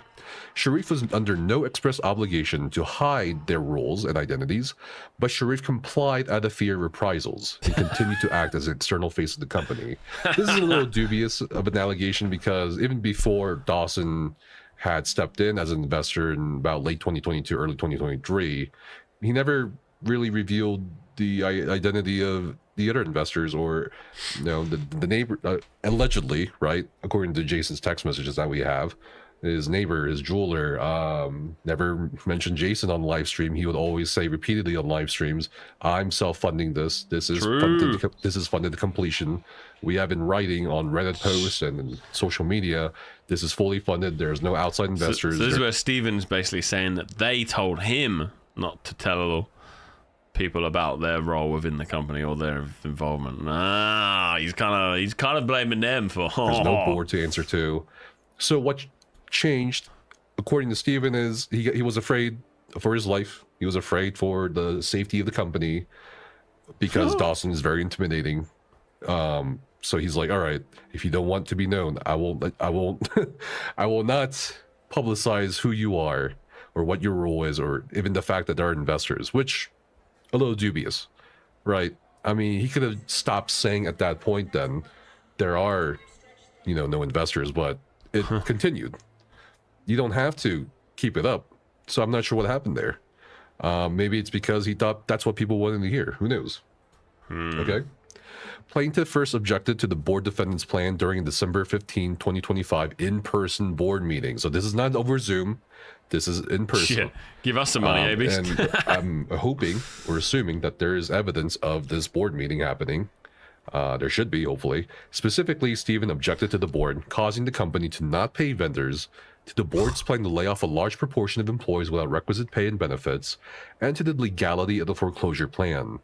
So this keeps coming up, the legality of foreclosure plan. I think you kind of hit the nail on the head, Filthy, because the issue is with all this, the underlying thought is Steven always told us that he was the one self-funding all this, right? He was the one who funded it, and that's why we put our money in, most of us, because there's no board of bullshit to fucking close down the game. Like, oh, we need to put in some Super Sword 6000 and charge $1,000 for it because we need our fucking money back. No, we put our money in because Steven was the only guy funding it and he just wanted to make a good game. So for him to, like, for this many people to be involved in it, and he lied to us directly himself. Like, no one forced that shit out of his mouth. Like, it fucking flew out his mouth on his own accord. And that's why no one really trusts him at this point. Regardless of all this shit, he still fucking lied to us all. I think that's why people don't give a fuck about his feelings anymore. Like, who gives a fuck about your high blood pressure? You fucking lied to us, you cunt. And I think that's like the bottom line. And then there's obviously a lot more to it than that, but that's like the bottom line of it. Hello, Centurion. Hi Dan, hi chat. I have one question in this drama. Who would be a good director to make a movie out of it? Fuck, who was the guy? What was his name? I got a guy. I can't remember if I forgot his name. Peter Jackson. What do you reckon? Lord of the Rings. Yeah, me. Yeah, dude. I've got a film company. Not sure I'd want to get involved in this, but I would go with Peter Jackson, I think. Guy Ritchie, yeah. Who did Peaky Blinders?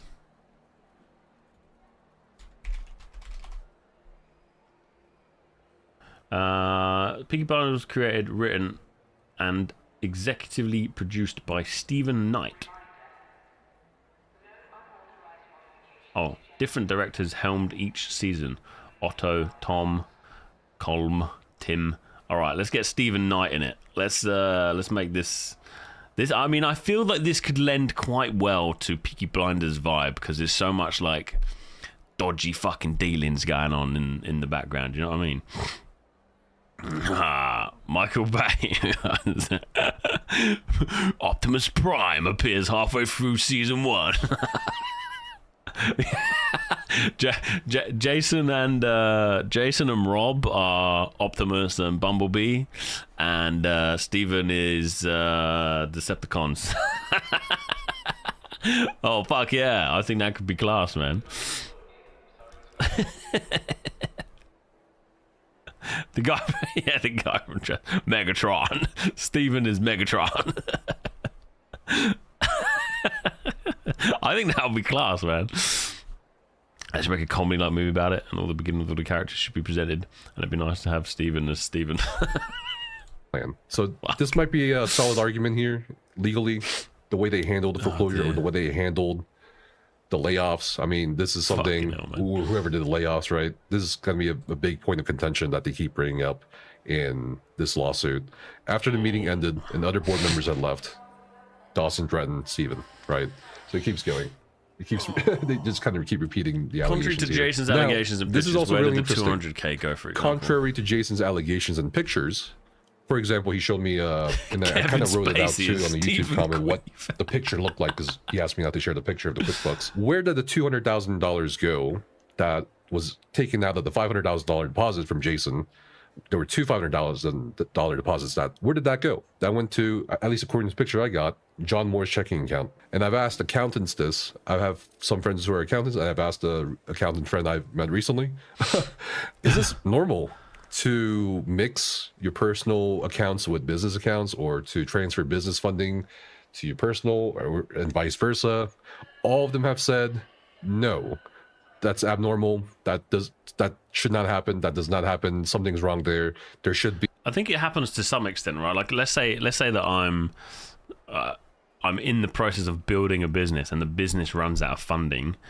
Me as an individual can put funds into the business. I'm going to call it like a director's loan, right? I can put money into the business. Let's say, for argument's sake, I put in 50 grand into the business. The business is kind of failing. I need that money in there to pay some staff, whatever. I put that money in.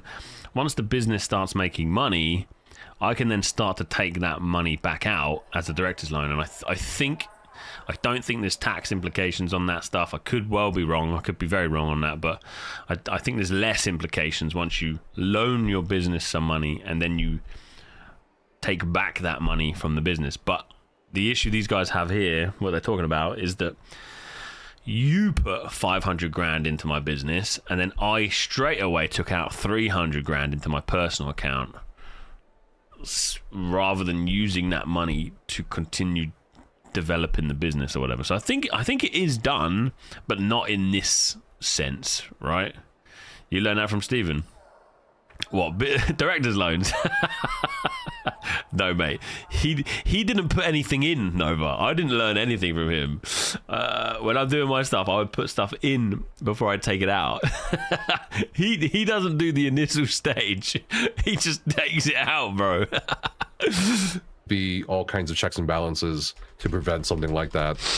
So that's, I guess, the question here, because the allegation of... Yeah, director's loan occurs when a company director borrows money from their limited company or lends money to it outside of salary, dividends, or expense repayments. All such transactions must be recorded in a director's loan account. If overdrawn, director owes company, tax implications apply if not repaid within 9 months of the company year end. Blah, blah, blah, blah, blah. Yeah, I'm on. Oh, shit! But the lawsuit here says, at no time did Steven Sharif, contradicting Jason's testimony and statements in public, at no point in time did Steven intentionally misappropriate funds from the company. You could argue, okay, this could be a loophole wording. Maybe his husband did. Who knows? Again, allegations. Public statements to the contrary are intended to invoke public outrage and outcry against Sharif, I like him, man. He's a cool actor. To shield the defendants from the fallout of the wrongful actions described herein. At no time did Sharif intentionally misappropriate funds from the company. Fuck, that's a big statement. It's fucking hell. Public statements to the contrary are intended to invoke public outrage and outcry against Sharif to shield the defendants from the fallout of their wrongful something. So Steven's saying never did he misappropriate funds from the company, which is kind of, what did he say here then? Oh yeah, it's the 200K, saying he didn't do it. Oh, they're gonna have to give some evidence on this, man. Holy moly! Public outrage and outcry against Sharif to shield the defendants Love from the Petty Bruno, fallout of love their Of wrongful course he actions does, Sway. Of course he described does. herein. So now he's basically countering all these claims. I never embezzled. I never misused funds. Wow. We'll see what happens. And this is possibly the biggest claim, as I keep saying, the foreclosure, right? Beginning in 2025, well, apart from threatening violence and all that, right? The allegations of tax fraud and so on.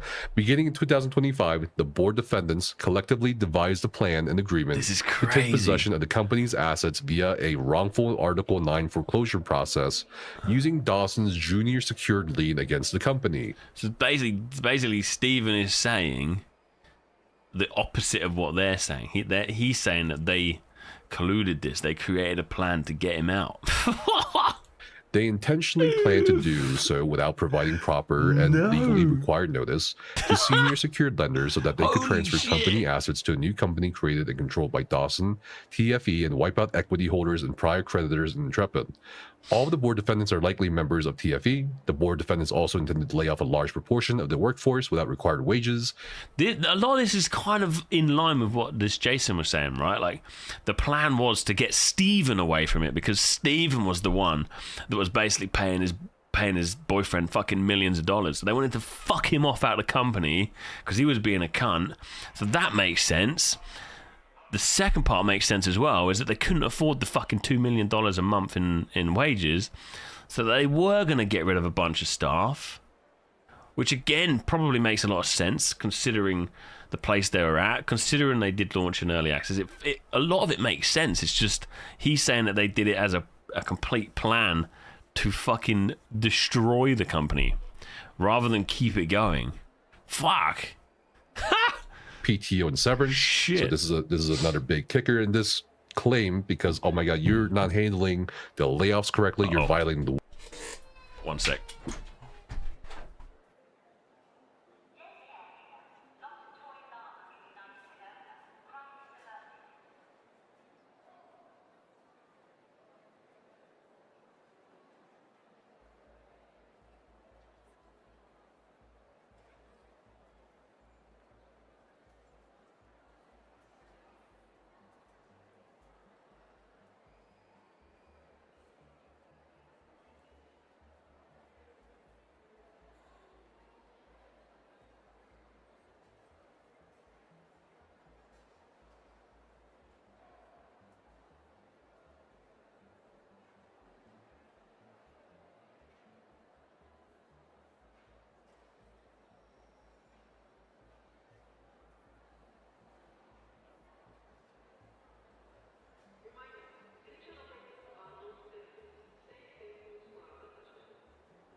Fucking monster truck. I just smashed into the door. Sorry, I just heard Jack fall off the chair, I think.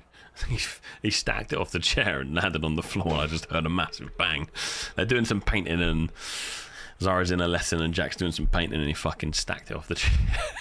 Fucking fuck. Warren Act, you will get sued. Dude said it was an because afford in the those first debts place. would remain Fuck with this guy. Intrepid. So he's saying, well, instead True. of doing a proper foreclosure with Intrepid, he decided to kind of strand Intrepid. Sorry, I and need, then just I need to pause this, listen to Flint's message. Hello, Flint. The real Captain Flint just subscribed for 41 months. Holy dude boo boo boo. How was ape shit? Did you win? /% currency kebab. Good morning, my friend. We did alright, actually. I fucking MVP'd it once or twice. Oh, yeah. because Thank you those very debts much, would brother. remain with Intrepid. Good to see you, mate. So he's saying, well, instead of doing a proper foreclosure with Intrepid, The he fuck- decided to kind of strand Intrepid and then just kind of start over in TFE and leave everybody stranded. That's the accusation here. Well, while I think that makes sense, right? From a fucking business perspective, they couldn't afford the $2 million a month. Lay off some staff, get rid of Steven.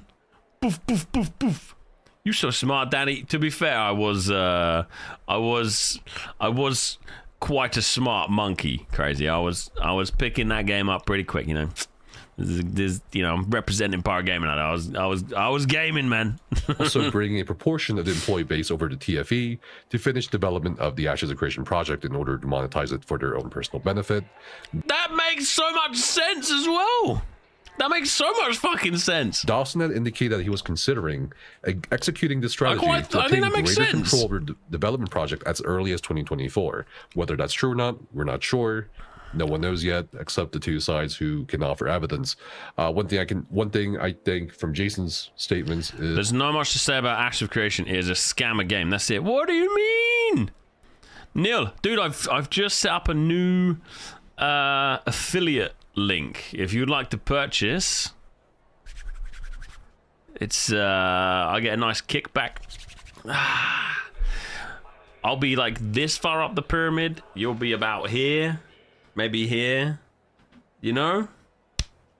What do you think? Exclamation mark pyramid. Jump on. Let's go. is that Dawson definitely wanted a bit more say, and they still hadn't gotten financial records according to them. They still are saying Steven has not turned over the keys to the kingdom. Steven has not turned over the financial records and books yet.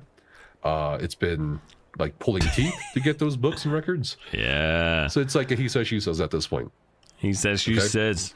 Now, I'm going to go over what's really interesting. About the starfish Jason navigation kind of systems. does get mentioned, sort of. Oh. In one passage, it says, a year later in 2021, one of the company's existing lenders introduced Sharif and the company to claim the billionaire. I like how it's claimed. So this is the problem I think I still have with this, is that even in that, there's a fucking clip. Let me find the clip. Let me find the fucking clip. You guys all know what I'm about to say, but I'm going to find the clip because it's, regardless of everything that's said here, nothing's going to save public face for Steven, I don't think. Look, I don't know what's going on with Narc. I don't know, why he's come to these conclusions that he has. I have assumptions. My assumptions are it's because, this is the reason of him wanting to farm views and engagement or whatever, and then maybe he'll do a redemption arc later, and that's like his master plan. I have a lot of different commentaries, but it is what it is. I don't really care. Only thing I care about is that when someone makes false and defamatory statements and it gets 100,000 plus views, and then it gets 500,000 plus views, and it demeans the character of myself or the 230 plus families that I care that are putting their hearts and souls into this game, of which I put over $55 million of my own money into the development of this game. If that is not true, I mean, he doesn't say that he's the only one who put money in, but he said he put 55 million. This was like, what? Couple years ago, was it? When was the whole Narc situation? It was a couple years, perhaps. That shit. And then he says here that he's like admitting that there's other lenders from before 2021, and then I heard definitely after 2021 that he was the only one who put the money in. He's self-funding it, him and his bloody husband. I don't fucking give a shit about any of this because he's just been lying to all of us from the start. It's crazy. Maybe from a legal standpoint, he might have a leg to stand on, but from a public standpoint, he still told us all that he self-funded it. And in this documentation, in this counter lawsuit, he's telling us that there was investors. So it's like,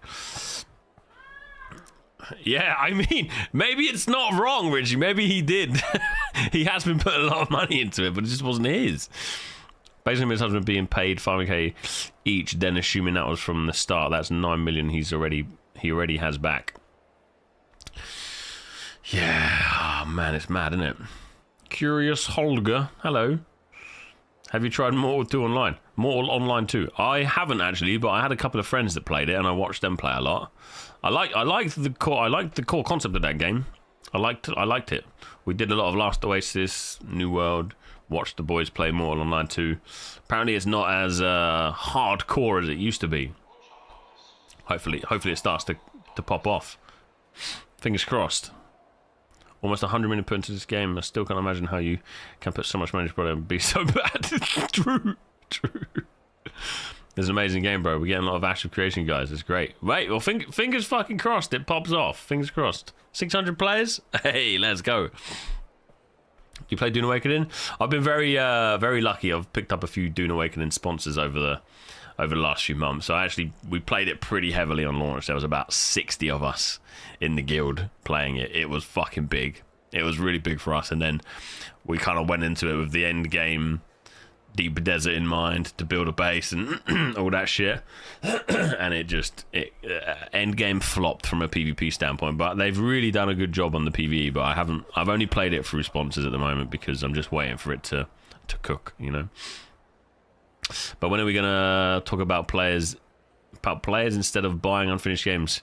Yeah, I mean, I'm hopefully this is the outcome that needs sent, because we all know it. We all know that buying into early access is not helpful. We all know that paying to test is not helpful. But it's such a lose-lose situation for gamers, right? Because it's like, hey man, if you just pay a little bit of money, you can get in and play this game that you are really excited about. Of course I want to do it. They're just taking advantage of us.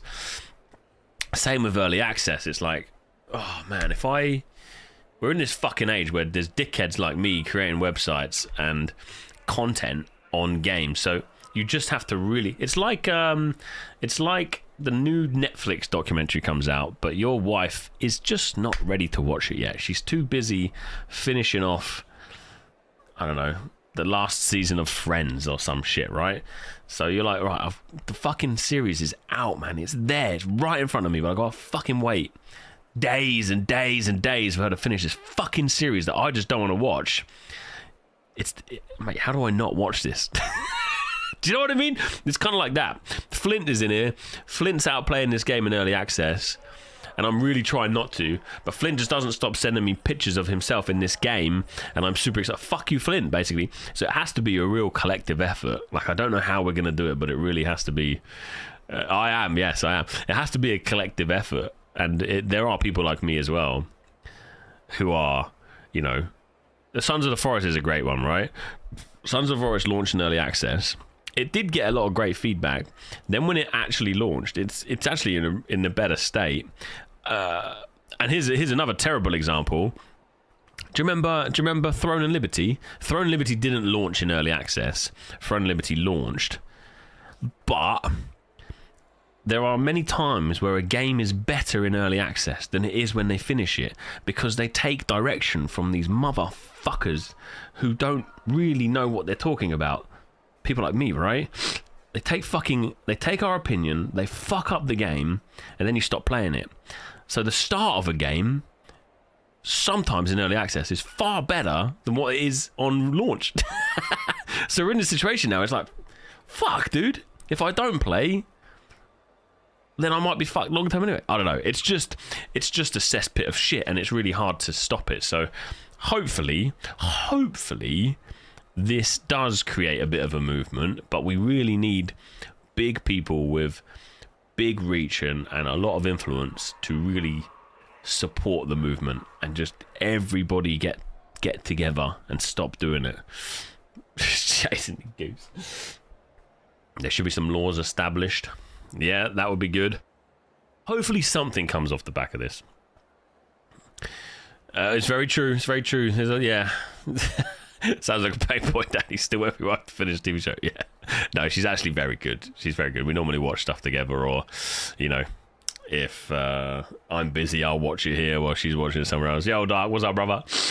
Enshrouded is a great early access game. Enshrouded this is also the catch-22, because you do have, like you say, games that are doing really, really well off the back of launching into early access and really building a great product. And then you get the flip side where you get this bullshit happening. So it's a tough one. PoE2 is in early access. It's actually one of the best leagues they've had so far because of the abandoned thought of the game. Because they abandoned the thought of the game and read the community. It's definitely, like, sometimes it works, sometimes it doesn't. So you can't really just outlaw it completely. But it would also be good to go back to the days of, boom, game's ready. All right, everybody plays it. I think the thing that we're missing is you get these things like the fucking remember PTRs in New World? So you get the New World, everybody jumps in for the first time, explores it together, really exciting, brand new world. Whoa, lovely. But then you get these fucking PTRs where everybody plays the PTR, so they know the update. The moment the update actually launches for everybody, you've got absolute sweatheads that have controlled the market, bought everything they need to buy. It just fucks things up. But also it can work really well. So don't know the solution to this, but something needs to happen, hopefully.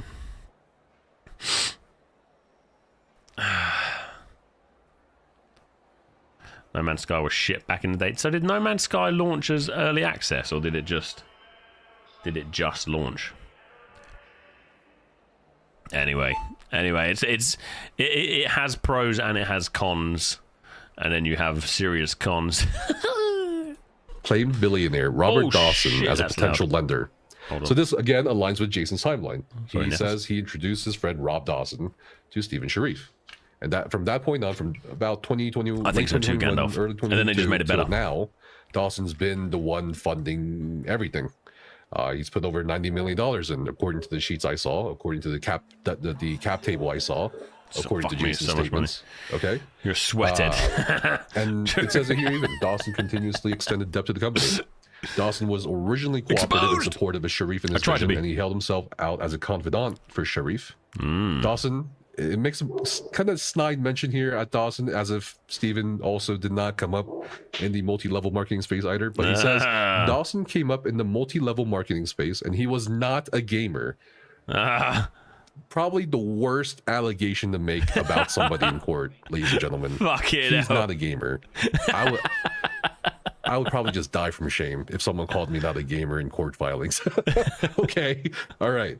When it became clear that the project was not going to turn as quick a profit as Dawson had hoped, his behavior towards Sharif changed dramatically starting in 2023. So not much of a time frame there between late 2021 and not going to turn. I would probably just die from shame if someone called me not a gamer in court filings. Okay, all right. When it became clear that the project was not going to turn as quick a profit as Dawson had hoped, his behavior towards Sharif changed dramatically starting in 2023. So not much of a time frame there between late 2021 and I don't think people give a fuck. Well, legally, again, they give a fuck. But I think from our standpoint, I don't think people give a fuck again, because we all assumed that we were waiting for Steven's game to launch because it was Steven's money, nothing to do with Dawson. So, of course, when you put in that sort of money, you expect some sort of return somewhat quicker. And there was a comment somewhere about, no disrespect to the developers, but everything was taking ages to get done, like fucking ages. Now I know that they are not software developers or game developers or whatever, the investors, but that was a comment that did come out. It's like how they have so many staff and so little is getting done. I love that monkey game you play, dude. It's good, wasn't it? I mean, I don't know if I don't know if the version I have is I can use on Steam, but yeah, I'd love to play again. It was actually good fun, and once you got past stage 1, it was good fun. If you're not carrying around, if we have no souls anymore and stuff, like before we had movies without special effects that were great. Now we have triple A games that are so garbage that a 5-year-old kid could have better ideas. I'm not saying it's easy. The thing is, in the industry, let me see if I can show you this. How many Steam game releases? Yeah. See if I can find you this chart. This is really fascinating. This kind of was a bit eye-opening to me. If it loads, come on, bastard! Check this out, right? Look at this. So one of the greatest things about the gaming industry is, well, it's fucking brilliant. Like, everything about it's fucking brilliant. However, over the last 4 years, I think, people have started to realize that the gaming industry makes more money than both the music industry and the movie industry together.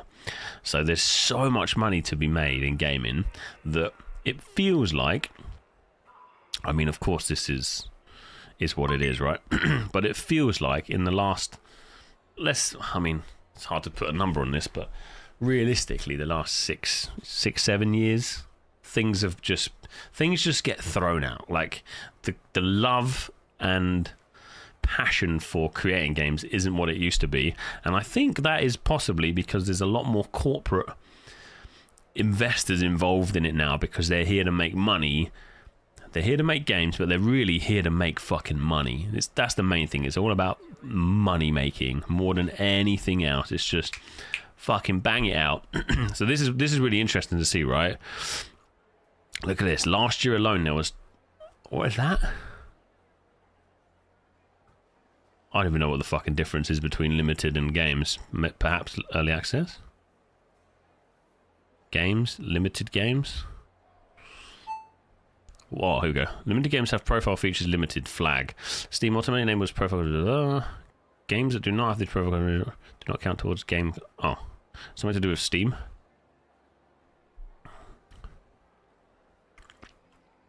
Collect trademarks. Okay, I don't think it has. I thought maybe it's early access, but yeah, look at that. It's just serious money, man. It's just serious money. There was no big budgets for game development, so games were made with love, but since we have big budgets for games now, the love definitely has gone. Not with everything. There's some absolute beautiful games being made still. But this just shows the amount of people that are starting to get involved in, let's call it our industry, right, that typically weren't here before. Just purely from a financial standpoint, which, you know, I get it. Like, everyone's out to make money and, you know, create freedom for their families and shit, but this is a huge reason as to why games are shit these days. There's a much more competition. Like, finding good release win, like 20,000 games last year. 20 fucking thousand just on Steam. It's serious amount of games, dude. There are absolutely bangers still coming out. Absolutely, man. I totally agree. But it's like, what, you know, finding a needle in a haystack these days. There's so much more fucking junk coming out. Just so much more fluff. People just sticking this amount of money and just fucking get your money back. It's all about making money. More competition should mean better games being made. Should, yeah. This is where the discussion of early access and, you know, paying to fucking test and all this bullshit starts to come in, because games aren't really ever getting finished, right? They're selling a lot of these games on the idea behind the games, but the games never very few of the games actually get fucking finished. They're all in early access. I wonder if there is a... Can you see early access? Oh my god. Snooker. There's not many snooker games coming out. Only one. How about BMX? Fucking 12 BMX games last year. Oh baby.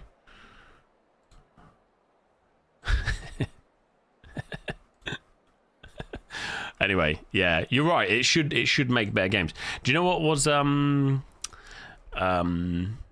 what was quite crazy recently was, I think it was Baldur's Gate 4. Did you dig into the background of Baldur's Gate 4? I didn't look too much, but what I heard was that there was a lot of backlash from other developers, whether this was serious or not, but it was a lot of articles spoke about it, was that how many developers were pissed off at the creators of, or the developers of Baldur's Gate 4, because the game was so good, it set the bar so much higher for everyone else that they just got fucking pissed off. They got totally pissed off with the devs because other devs couldn't match what the quality was, something like that, which is great. So there are still instances of it. It's just, you know, in the grand scheme of things, there's a lot of slop being released, and you never really know what to feel like anymore. I guess my point was that there's a lot of people involved in the gaming industry that never used to be involved in. This was me growing up gaming, was, you know, this kind of era here, and you can definitely feel over the last 4 or 5 years that there's just not as much good shit, and this I feel has a direct impact of that shit. Baldur's Gate 4 sent.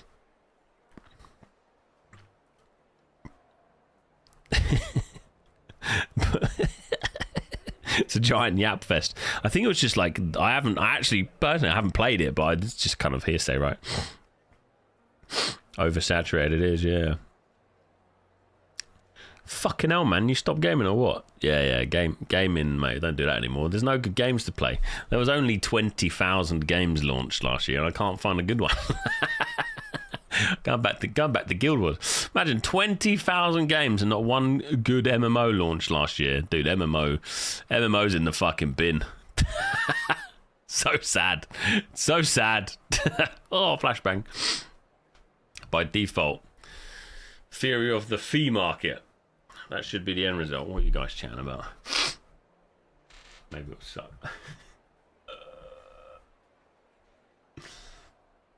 Always can create a race to launch first, which results in buggy unfinished games. If you release at their wrong time, it can hurt profit. Wow forever. Wow on top. Do you mean where wins meat? Where wins meat? Let's go. Hey man, where wins meat popping off? Everyone's accepted but never leave them out. All right. Couple push-ups. I'm going. Ooh, yeah.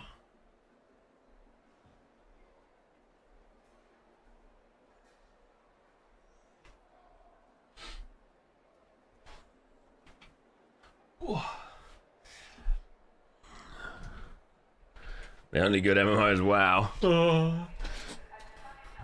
Don't worry, boys. GTA 6. GTA 6. Let's go.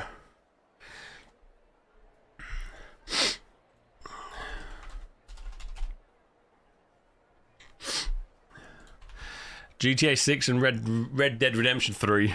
That'll save us. In Rockstar we trust. Yo, Riff.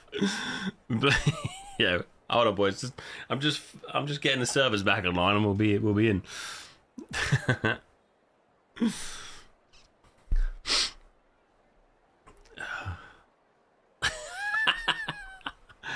Yeah, well, we gotta buy consoles, Damien, mate.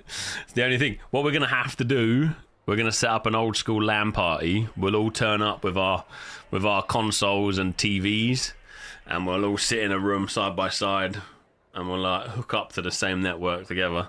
No Hamanchi or anything. We gotta physically meet up, and yeah. Old school, man. Just the boys. The boys and the consoles. Oh, fuck, that would be class, man. That would be class. 2023, right, let's see what's going on. Claims. To the same end, the board defendants have piled on to this false narrative by making false allegations that Sharif misled creditors and investors as to game development milestones and completion dates, which again contradict false narrative, false allegations. Hey, Steven told me this would be out in 2024 or 2022 or whatever.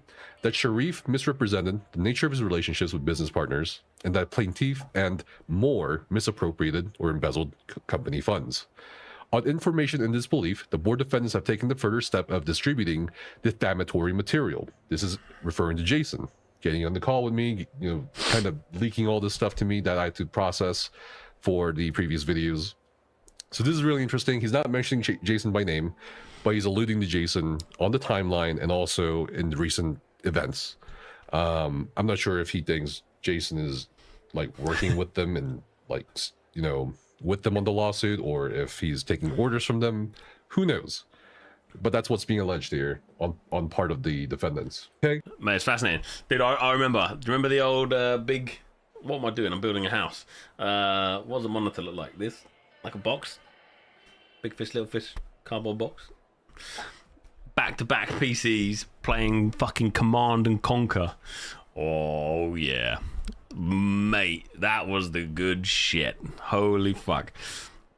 It was that and getting together with a couple of like Segas or N64s and trying to hook them. I can't remember if you could hook them up, but I remember us having a couple of N64s together and shit. Fucking where are the days gone, man? Do you know I am closer to 40 than I am 30 now, and it scares the shit out of me. It fucking scares the shit out of me. Like, where the fuck has time gone? It is, you know, I'm actually getting excited about planting some potatoes and growing some veg. Like, fuck me sideways. What is wrong with me? I'm IRL farming simulator trying to get excited about what. Dude. Oh man, fucking hell, bloody miss it, mate. I miss old school gaming. I'm 40 this year. I'm fucked. Nice to have you here. Yeah, close to the 40. Hey man, I've fucking heard that's when life really begins, boys. That's when life starts at 40. But they also fucking told me that at 30. To be fair, in my 30s, I have made myself homeless, took my family with me. Haven't had my balls cut off yet. Not for baby reasons, but from the missus for making her do this mad shit. And now I'm trying to find a little piece of land to grow some potatoes on. Do you know what I mean? So, and I bought an army truck that I've done nothing with apart from drive around like I'm fucking cool. So I feel like I'm doing all right. And we're still streaming, and you guys are still tuning in to come say hi to me. So, so far so good, I think. Remember Halo 1 launch? I worked in the kitchen and stayed in the staff accommodation. We had 4 original Xboxes networked and walkie-talkies to communicate. Oh shit, man! Don't know CNC. That was my childhood. I was 43 last month. Danny is still young, mate. We're all similar age, boys. We're all similar age. I'm 37 and can't speak anymore. I'm like. Just talking shit. 37. I actually thought I was 36 until my birthday arrived. I actually forgot it was my birthday was like on the 16th of Feb. I forgot it was my birthday. And the night before, she's like, "Are you excited for your birthday tomorrow?" I'm like, "Huh? No, it's my fucking birthday tomorrow." Like, totally lost track of time. And then I caught, like, just like 11 at night. She's like, "You drunk?" I'm like, "Fuck, it's my best mate. I've known him forever. His birthday's on the 15th, so I called him. I'm like, "Mate, I fucking had no idea it was my birthday tomorrow," which means it's your fucking birthday today. Happy birthday, mate.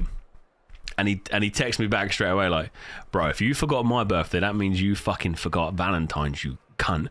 Mate, are your balls still attached to your body? Because it's quite likely at this point they're not. If you forgot Valentine's, I was like, mate, she's good to me. She's good to me. She knows I'm a fucking mess head.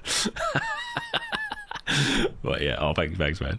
Yeah, it was yeah, 37, boys. Fucking hell, mate. Fucking hell. Mad, innit? Time just fucking flies. Time absolutely flies. It's kind of crazy.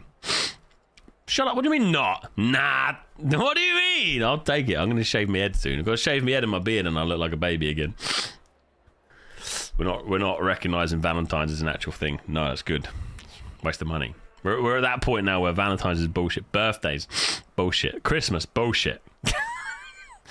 I love you every day of the year, my love. Not just on Valentine's. It's every day. We don't need to celebrate Valentine's. We don't need to spend all this money. I spend money on you every day. I love you every day. A bit of that riff, is it? I know the deal, mate. I'm right there with you.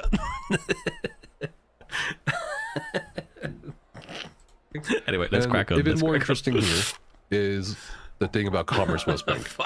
Around September 2025, the board, against Stevens and other senior leadership's advice, I don't know who that would be at this point, directed that Intrepid undertake an early... Riff, if she works, that's right. Mate, you're older than me, but let me give you a life lesson. Your money is never your money. Her money may be her money, but your money is also her money. The quicker you accept that, the better your life will be. The access launch of Ashes of Creation. So now he's claiming here, it wasn't me, it wasn't the senior directors of the game studio itself, it was the board trying to make a quick buck by making us launch a shitty version of Ashes of Creation, early access launch it in September. Sorry, in December. Sorry, I'm not. I'm fucking about. I'm not. Let me just. So now let me he's just claiming listen. here, it wasn't me. It wasn't the senior directors of the game studio itself. It was the board trying to make a quick buck by making us launch a shitty version of Ashes of Creation. Oh, early access launch it in December. Steven's saying that they forced the early access launch. That might also be true, right? Because then I think there was probably like 4 or 5 million in like gamers investing the money in from Kickstarter and the website. So maybe they did force that. And again, to be fair, well, there's not to be fair to anyone, but to be fair to them, I think this is the fucking exact fucking reason why everybody put their money in, because they believed fucking Steven when he said he put all his fucking money in because they didn't have to then listen to a fucking board of directors and say, launch the fucking game when it's not ready so I can get my fucking money back. That's the whole reason. That's the whole fucking reason many of us put our money in this fucking cunting game. And now he's like, well, now they're forcing the that. Well, that's fucking what they do, man. What do you fucking expect? It's fucking stupid as shit. Around September 2025. It actually fucking annoys me that I'm hearing this shit. Like, fucking annoys me, because the one and only reason many of us put our money into it is because we trusted that he was the fucking guy putting the money in, because he's Mr. Big Bollocks. With his oh fuck, I'm talking myself into a fucking hole here. Yes, like, why would you trust an MLM guy, blah blah blah, you know, fucking pyramid scheme companies, MLM companies, why would you trust them? They're all untrustworthy. I get that shit, but the underlying premise that I don't mind in like giving some money to a game if one guy who is a fucking gamer, he's a fucking gamer, take my money. I don't care how you've made your money. You take my money and build us an MMO. I got fucking diddled, mate. I got fucking diddled. You're right. I got scammed. Do you know? Well, bless you, mate. They bring up Avon a lot in all this stuff with MLMs. They're making some cash. Dan, I'll make an MMO. You know me. I would give you some money, Riff. I'll give you some money. But that's why it's fucking annoying to hear this, because it pisses me off for myself, but also for everybody who I spoke to who was like mirroring the same sentiment. Like, man, this is it. Like, this is what we need. We need some rich fucking twat who's got a shitload of money to stick all of his money into a new upcoming MMO. That's what we need. Fuck yes, I'll get behind that. And all this time, it was bullshit. That's what's fucking annoying. And now he's saying the board of directors wanted to launch the game early. It's like, fuck me. Fuck me, I know. That's why we didn't want to put our fucking money into it. Well, that's why we wanted to put our money into it, because there wasn't a board of fucking directors or investors. It was you. You fucking cunt. It's so frustrating to hear this now, because I know so many people in the same... Sorry, I'm getting a bit heated. I don't... It's fucking annoying. It's fucking annoying. And to hear this now on his fucking, like, count, it's just shut up, you fucking mug. Crazy. They're all fucking bastards. Elon, dude, he's a bit of a gamer, right? Well, he's getting the robot. He's getting iRobot army soon, right? He's got the old Musk army being built, so maybe he can use robots to build the game. Can I curse? No, we don't swear on this stream. Sorry, mate. 5, the board, against Stevens and other senior leadership's advice, I don't know who that would be at this point, directed that Intrepid undertake an early access launch of Ashes of Creation. So now he's claiming here, it wasn't me, it wasn't the senior directors of the game studio itself, it was the board trying to make a quick buck by making us launch a shitty version of Ashes of Creation, early access launch it in December,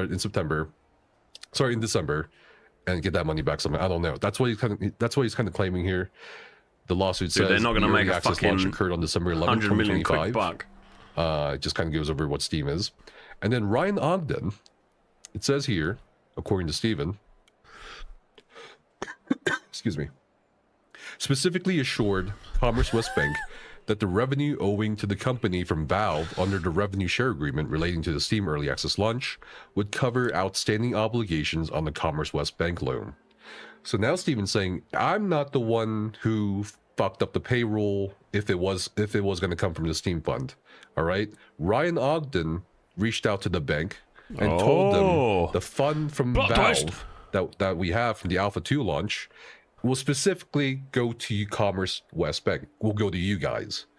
So now doesn't that kind of align with the original story that Stephen got the money to the bank, but then the bank owed Stephen owed the bank money for his house or something. So it is kind of this very grey, cloudy area there.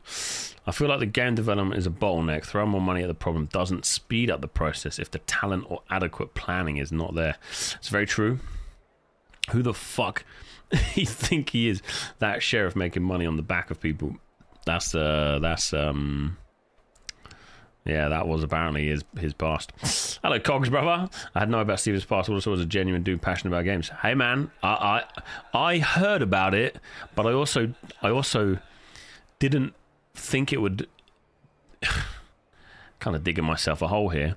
I heard about it, but I didn't think it would have mattered too much because, like you say, the one thing that I kept seeing was these weekly development streams, and by God, I actually loved seeing Steven jump into the game, speak to the developers, what seemingly felt like openly public. Oh man, have you done this yet? Oh yeah, we've done this, and oh shit, this is how the caravan works. Oh man, that's so fucking cool. Then they get a little caravan going and all this, and it's PvP, and they're getting ambushed, and it's fucking exciting, and they're all having a good time. I'm like, yeah, that's exactly what I fucking want. Take my fucking money, cunt. But it just feels like it was all a show. It was never real. It was all a show, and hook, line, and sinker. Absolutely, man. Absolutely. I too was absolutely sold and diddled and all sorts. I wasn't diddied. Diddled and diddied is two separate things. Just put out there. I was never diddied. I just got diddled by Steven. It's kind of sad, man. It is really sad because it's gonna put a stain on specifically Kickstarters and early access, which again we've brought this up many times, is kind of a good thing, kind of a bad, blah blah blah. I cannot back a company that released alpha and beta access like they did. I said scam back then and people laughed.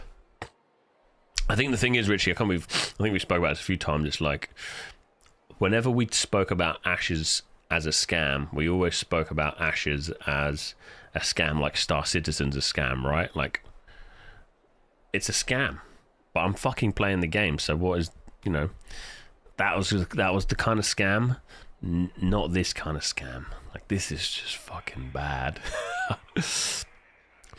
Bro, what is going on here? And are we still give a damn about this scam game?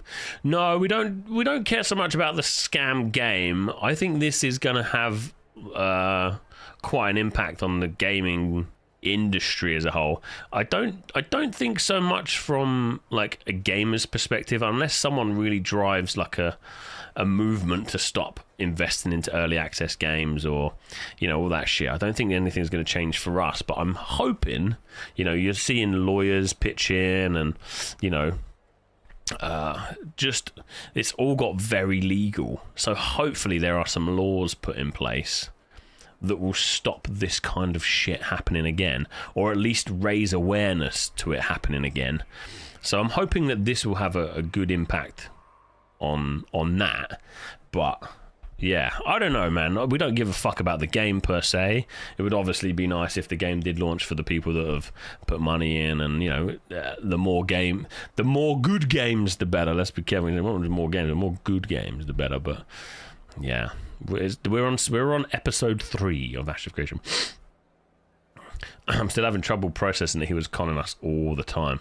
Somewhere in the back of my head, I still don't believe, but I'm the same because the thing is, this surely would have never got off the ground if there was not that initial passion there. And everybody always said to me, he played, was it Arcade before? He spent a lot of money on Arcade. Yeah, what up, Blink?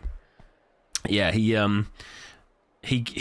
was a gamer. He is a gamer. He did play Arcade. He's put a load of money in Arcade, and you know, there must have been some passion to kick this off. There's always got to be some passion to kick off a business. You gotta have an interest in it. You gotta have some knowledge and stuff. So there was that something there, but maybe it's just got so deep, and he believes his own lies and all sorts of stuff. But all this stuff we're listening now, all this stuff completely undermines everything we were sold with the idea that he was the one who invested all the money and there's no board of directors. Like, that there is the lie that has been told since day one, regardless of everything else. So it's like, whatever Steven says now, no one can really trust him until the evidence comes out, because he has lied to us, and he's proven his lies in his own legal docs here. It's fucking shit. Star Citizen has raised in excess of 900 million. Oh, holy shit.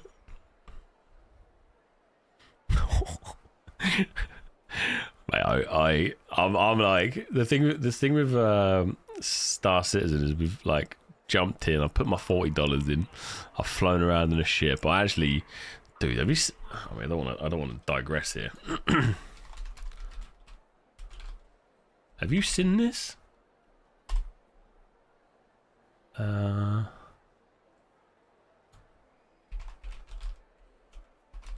me see if I can find a video for it.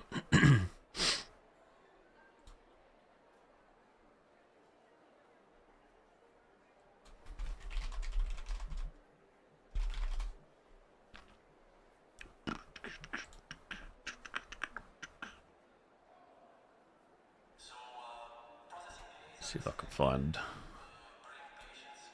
the video.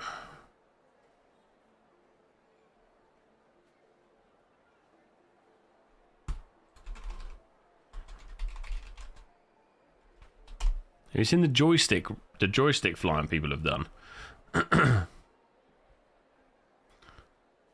Dude, it's this content isn't available. Huh?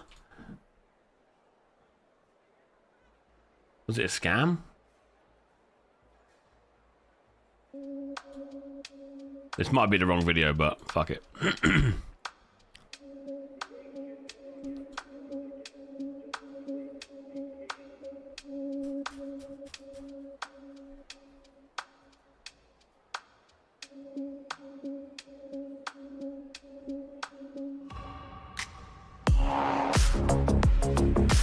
Dude, this shit's fucking cool.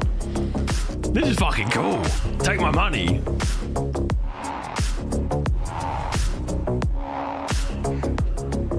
This could be us, boys, but we can't fly.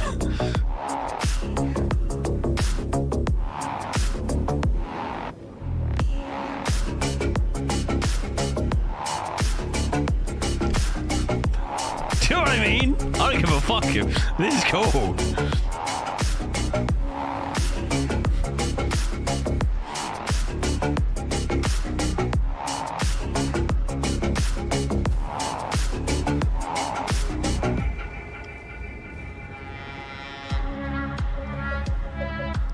This is Star Citizen.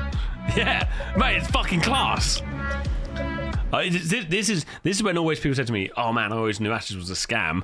Yeah, we all know it's a scam, right? Star Citizen's a scam. It's just a scam. Like, it's a scam. Like, we always label it as that. It's been out 15 years, like you say. It's raised $1 billion. Blah blah blah. But look at this, man. This is fucking cool. Yeah, it's too fast for me, but we can sit and enjoy it though, right, Leshy? Ooh. This is the scam, though. Do you know what I mean? It's a scam, but it's class.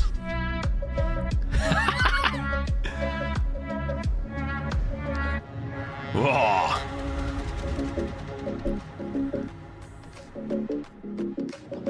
Game runs like shit. Dude, this looks incredible, doesn't it? Look at them. Look at the boys. Mate, that must feel so fucking cool.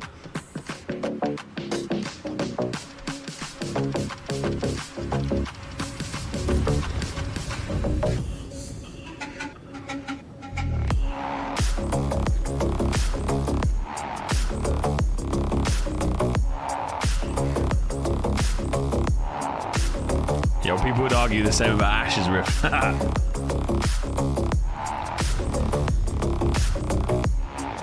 I just think this is fucking epic. Like, it's really epic.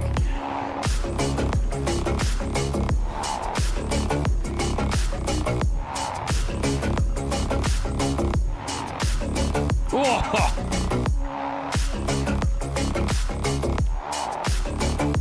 Crazy cunts. What the fuck is that flying, man? Oh my god. Dude, I have a video somewhere of me and Dean and Nova, I think, playing Star Citizen, and the one clip we have is I was flying towards the planet, I misjudged my speed, hit the planet, died. Took us like 15 minutes to get there and then I just blew up. Yeah, very cool. Very, very cool.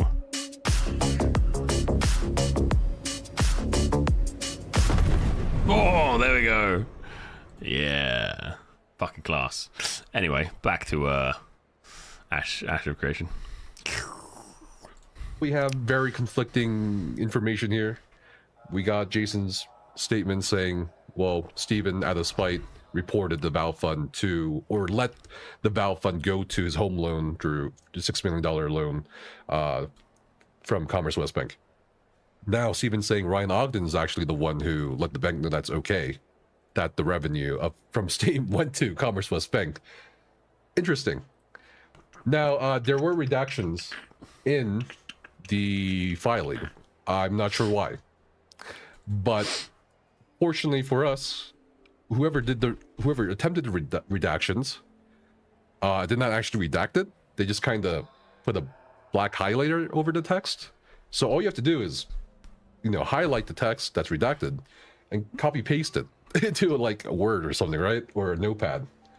Okay, so here's what the redactions actually say, if you're curious. So here it says, through repeated threats to withhold funding for payroll, to shut Intrepid down, to financially ruin plaintiff, and even to physically harm the plaintiff, Dawson forced a corporate restructuring in May 2024 that consolidated his voting power, elected himself to the board, and cherry-picked board members. Objection! Bear on Twitter also has more redactions that were highlighted and revealed.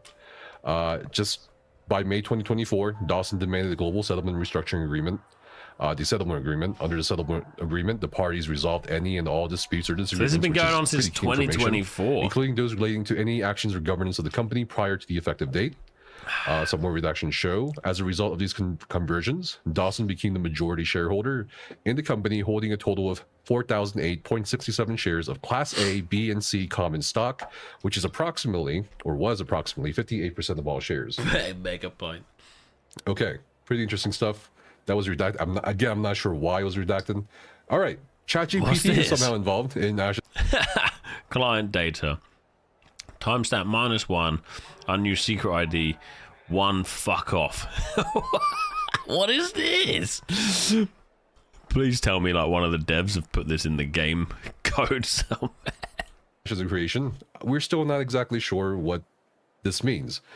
It also includes a list titled, it referring to trade secret materials, from ChatGPT that includes software and game code or source code, game engine and technical frameworks, or all tool or game code. Is it saying they use ChatGPT for like a list of something at one point, or did they use ChatGPT to code something? Okay, and hold on, we gotta read this. In advance of the wrongful foreclosure and furtherance of the board defendant's scheme to steal the company's intellectual property and trade secrets, Ogden prepared a company asset list, blah, blah, blah. That list specifically references components of Ashes of Creation that comprise the company's intellectual property and trade secret materials. The list references Ashes of Creation, code base, e.g. the game design and other systems discussed, game content, customized gameplay, audio effects, blah, blah, blah. It also includes a list titled From ChatGPT that includes software game code. What is this then? Creation of Ashes. Oh! Creation of Ashes. The emulator dev commented on the code.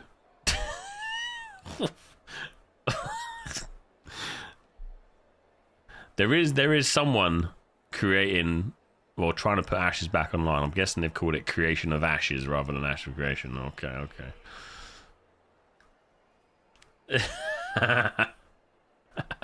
Like a list of something at one point, or did they use ChatGPT to code something? Okay, and also, funnily enough, and I'm kind of blown away by this, ChatGPT is also in the footnotes of the lawsuit, and it's to a massively OP article where it talks about how the 2022 Ashes of Creation was awarded, like, I think the most anticipated MMO or something. I guess the paralegal or whoever wrote up the lawsuit used ChatGPT to look up Steven or to look up Ashes of Creation. I don't know. It's a little unprofessional, but whatever. And more what's in... I think the thing is, at the moment, well, at least at this point, Google was obviously still doing very well, but a lot of people use the likes of ChatGPT and stuff to use it as their Google search.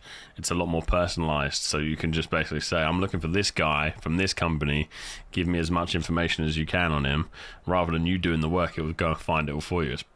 It's pretty cool. So I think it's used quite a lot now. Interesting. Now, I did mention the update to the other lawsuit by TFE Games Holdings. They issued a ex parte application for order shortening time of motion for temporary restraining order. Then they named more individuals that they called the agents of Stephen Sharif. They mentioned an individual called Timothy Baker, Avery John Kukan, Matthew Rhodes, and Jason Zimmerman. These are the non-parties or Stephen's agents, and they're just prohibiting them to basically it can be helpful, dog. They're asking them to turn over company records, the books, the keys to the... Sorry? Hello, mate. What are you doing? Just watching a video. What are you doing? Listen, I don't want to promise you done with this video. Huh? I don't want to promise you done with this video. I see you on a person. But you don't have to shoot some people. But I just did, so just don't shoot them. What are you chatting about? Nothing. What have you shoot been doing? the bad guy. Shoot the bad guy? What have you been doing this morning? Shoot the bad guys. Had a Wilson like, had a tortoise like you. Oh, same microphone, yeah. It's basically the same. Mine's this way, his is the other way around. How did he get that one? How did you get upside down one? Just need to basically put on a different stand and it will look like this. Oh. Hello? Hello? Oh! His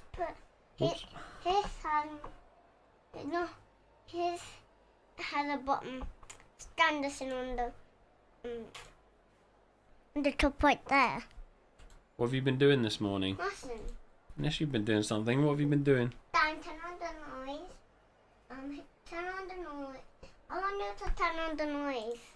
You want to hear something? No, yeah, I want you to play. Who knows, I should be playing games. Hey, I got some music for you if you want. I don't want you. I'm hearing you day. I'm here showing you day.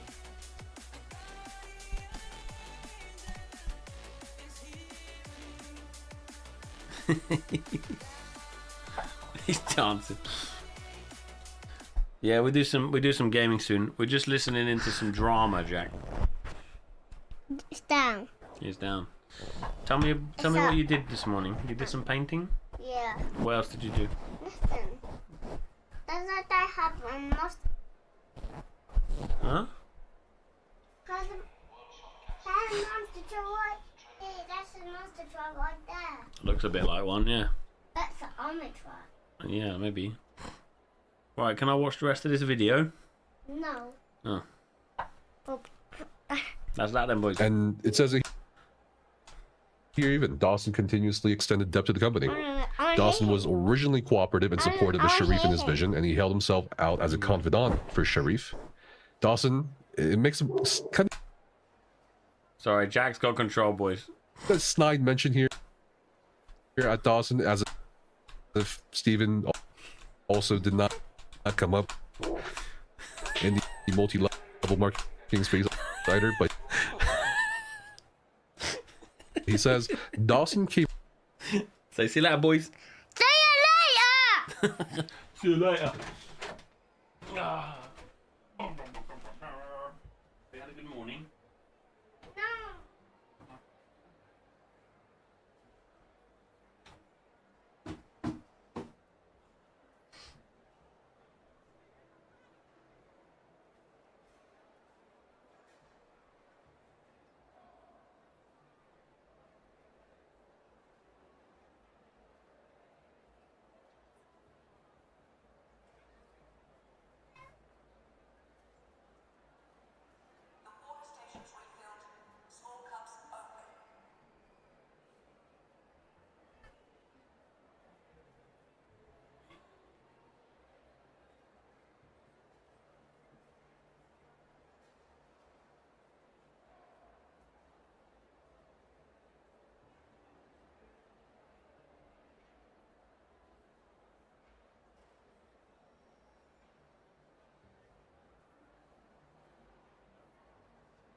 No.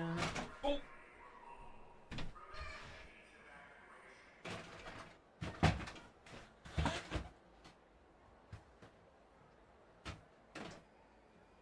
Monster truck, monster. Sorry, boys, I love him. I'm gonna go out. I'm gonna grab him in an hour or so. We're going down the park and stuff. Came up in the multi-level marketing space. Like Ryan Ogden reached out to the bank and told them the fund from Valve that we have from the Alpha 2 launch will specifically go to Commerce West Bank. Will go to you guys. So now we have very conflicting information here. We got Jason's statement saying, well, Steven, out of spite, reported the Valve fund to, or let the Valve fund go to his home loan, Drew, the $6 million loan from Commerce West Bank. Now Steven's saying Ryan Ogden is actually the one who let the bank know that's okay, that the revenue up from Steam went to Commerce West Bank. Interesting. Now, there were redactions in the filing. I'm not sure why. Oh, this was but curious. Position, the interesting stuff. It's the paralegal or whoever sorry, ex parte application for order shortening time of motion for temporary restraining order. Then they named more individuals that they call the agents of Stephen Sharif. They mention an individual called Timothy Baker, Avery John Kukan, Matthew Rhodes, and Jason Zimmerman. These are the non-parties or Stephen's agents, and they're just prohibiting them to basically, they're asking them to turn over company records, the books, the keys to the kingdom, instead of holding him. Now, what's really interesting here that no one else has mentioned yet, at least according to some of my sources, Jason Zimmerman, who was mentioned here, was apparently a or the director of IT department for Intrepid. And according to a few sources of mine, he had the keys to everything, including the former office. So this is them, I think, trying to scope out who exactly may have the records, who exactly may have the keys. So it's going to be interesting to see what happens with these individuals as they get pulled into the lawsuit. And I know this is an interesting topic of discussion for some people, but the law firm that's now representing Stephen Sharif is Withers Bergman, or Withers. It's actually a very prominent law firm, a very costly law firm too. Doesn't mean that, you know, they took the case because they think they're going to win or something. Who knows? But it's interesting to point this out because some people are saying already, oh, he hired this really exclusive, really prestigious law firm that has a very reputable reputation. He must be right. Well, we don't know that. Why? Because right now, it's allegations. Right now, anyone can file a lawsuit. And on the lawsuit itself, under verification, it says, I, Stephen Sharif, am the plaintiff in the proceeding. I reviewed the allegations made in the shareholder derivative complaint, know the contents thereof, and authorize its filing. To those allegations of which I have personal knowledge, I believe those allegations to be true. I was just listening. I didn't see the fucking screen. To the shareholder right. I love him. We don't know that. I love him on the fucking horse. Because right now, it's allegations. Right now, anyone can file a lawsuit. And on Please the tell me that's a lawsuit real image. itself, under verification, it says, I, Stephen Sharif, am the plaintiff in the proceeding. I reviewed the allegations made in the shareholder derivative complaint, know the contents thereof, and authorize its filing. To those allegations of which I have personal knowledge, I believe those allegations to be true. As to those allegations of which I do not have personal knowledge, I rely upon my counsel and their investigation and believe them to be true. I declare under penalty of perjury under the laws of the United States that the foregoing is true and correct. It's true that I believe under perjury I am submitting this lawsuit. It's all lawsuits. It's not just them. So I'm not calling them out for anything specific. I'm just reminding people right now, people can say whatever. People can say what they believe to have happened. It's when during the discovery process, you can't really lie. I mean, if you do, that's committing perjury. So take everything with a grain of salt, including this one. As I always say in my videos and in streams, wait, be skeptical, be open-minded, and just wait. You know, think for yourself. Don't let some fucking YouTuber tell you, oh, this is what's happening. Certainly not me, right? And this was interestingly executed on days ago, February 15, 2026, on Sunday. You hardly doubt this will ever go to court? Hopefully it does, man. I really hope it does. All right, so what's the goal of this lawsuit? Is it to get a settlement? I mean, if I was Rob Dawson, would I want to have a settlement after I put $90+ million into something? I personally wouldn't. I mean, I don't know how he thinks.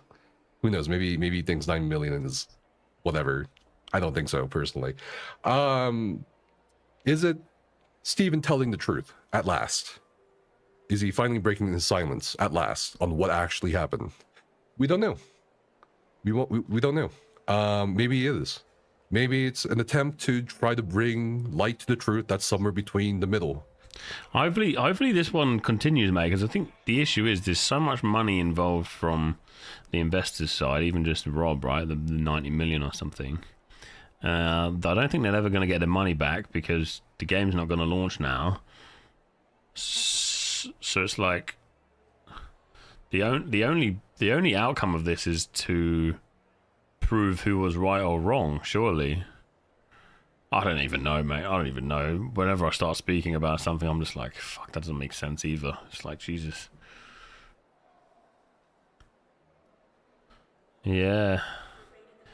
If it does fizzle out, then, you know, what we really need to see is if they give a shit about public opinion, which it sounds like Rob and Jason don't care as much about public opinion as Steven does.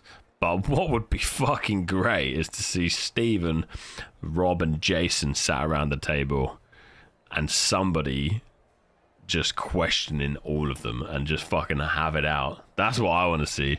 And hopefully that's what we get to see in court, right? It's like you get to talk about the evidence and what really happened. Like, that would be fucking great. So whether that's done in court or dude, fucking doing a live stream for all I give a shit, it'd be fucking great to just see them chat to one another and how it all like rolls out. It'll be bloody brilliant.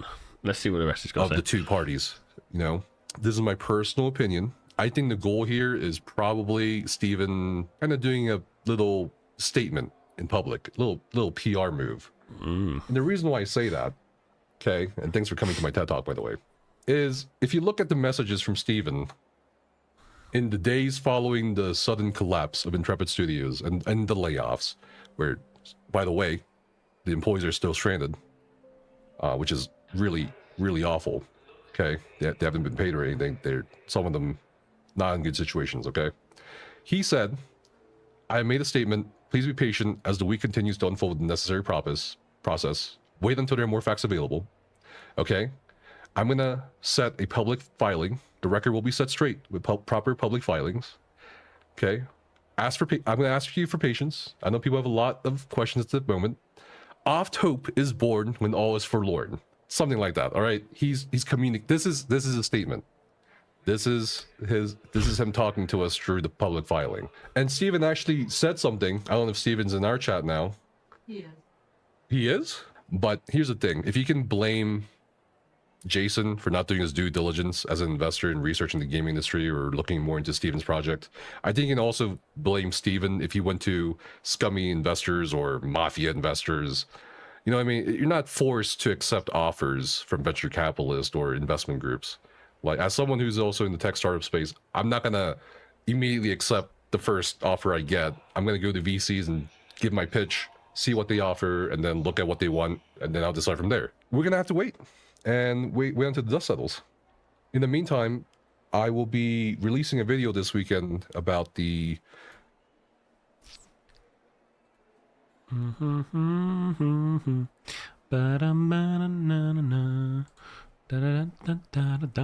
Nefas, mate. Nefas videos. which is why I'm like, all right, let's wait for Discovery. He overhyped it so well that Rob Dawson would not sell it, and then this would be like before Rob Dawson put it.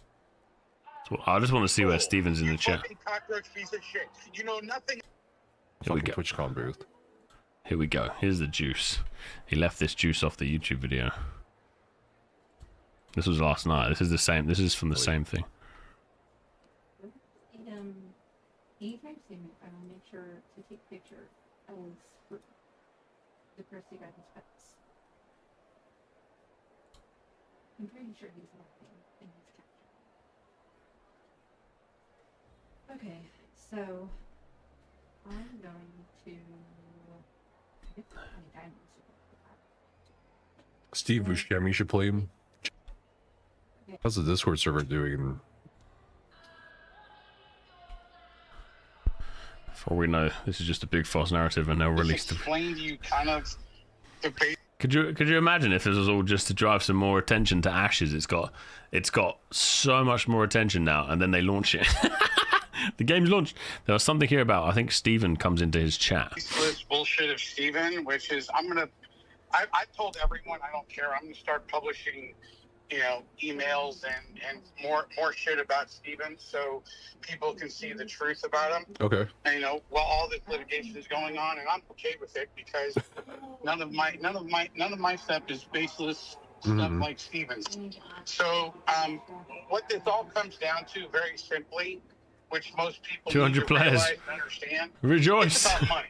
Okay. Yes. And what the issue is that Steven Massive PR move. Yeah. narcissistic, sociopathic, nutcase framework that the board just upended the whole company after all these people put their life savings, some of them, okay, and other people pretty much money that they couldn't afford, all into this company, and basically, and I have documents. That's his girlfriend playing fucking Minecraft. Into it because there's no factual basis for any money that he ever put into the company. Mm-hmm. I mean, maybe he says, like he comes out with his lawsuit saying, well, I put money in before Kickstarter, okay? When I get home, I'll take a screenshot. My money went in, $500,000 of my money went in before Kickstarter, okay? Okay. The Kickstarter money didn't come in until, I think, June of 2017. The day that I put in basically $500,000, him and John took out $200,000 and wired it to their own personal bank account. Okay, so whatever money that he put in, okay, wasn't his money. Supposedly he got $1-2 million from, Tom Alkazen. Okay, but now I've since found out that that's a lie. And then he also paid Tom Alkazen $750,000, him and his wife. And he paid his mother $1.3 million. This is later on down the road when he was taking in more money from me and Rob and other people. So, when he says, well, I started the company and it was my dream and it was your idea and your dream. Great. I'm glad you started the company and you had such a big dream. But you lied to everybody about the basis of your dream because you had no fucking financial wherewithal to fund anything. And you were all doing it off other people's money. So the whole thing about how the board enacted this and the board did that, the board did this. The board was recently formed to basically stop Steven from bleeding the company dry. Okay? And he never turned over books and records to anybody until partially recently. And we still don't have books and records from 16, 17, 18. So, all the stuff that he's saying is like, okay, well, yeah, the board didn't agree with him about how much the game was costing. The board didn't agree to pretty much continue spending money at an alarming rate of $3 million a month. Okay, and pretty much Steven's upset that the board put their foot down finally and said, we can't spend it. So the real crux of probably why the business went upside down is because when they launched on Steam, Steven told everyone, we're going to do, $20-25 million, no problem, in December. And everyone said, great. So when that didn't happen, all the shit started unraveling. It was a domino effect. Okay. If we would have 20 million come in from Steam or enough revenue come in, then they could have paid off some of the bills that they owed. They could have paid salary, payroll. So this all comes down to bullshit of Steven and money. I mean, it's like really like, okay, Steven, so you're upset that the board voted to pretty much, say, hey, there was 115 or so or $20 million of actual debt on the books with interest owed. My interest alone, just on my stuff, is over $9 million of interest owed to me on all my money for the last 10 years. Maybe God, could you imagine $9 million in interest? Calculate that into a factual, actual basis of money. This is a money conversation. This isn't like, I didn't agree with the board, okay? The board didn't even get formed when you were going through all the fucking money, you douchebag. I mean, it's like, it's like, it's like people have to have some really, really work sense of belief system. Like, okay, Steven, where's all the money that you put into the company? It doesn't fucking exist. It's like a toothpick. You might not agree with the decisions the board made, but they're all your financial backers. So, Aaron, this is all public now. So Aaron Bartels and Teresa Fett both actually were introduced to the company by Tim Sharif, Steven's brother, who I've been communicating. He doesn't want to go public, okay? But he hates his mother and he hates his fucking, brother Steven. Absolutely detests them, okay? Because Tim Sharif is like, I can't believe my brother, okay, is suing friends of mine that gave them all their fucking money. That's what a fucking nutcase Steven is. They were trying to save the company. And here's the thing. If you were going to try to obliterate the company, would you really, this whole thing about, the 3.7 million and the theme and the money, would you blow up the company over $3.5 million or $4 million, okay, after you've dumped in $100 million? No, it doesn't seem very smart. Just all you guys got to do is look at the logic behind any of this.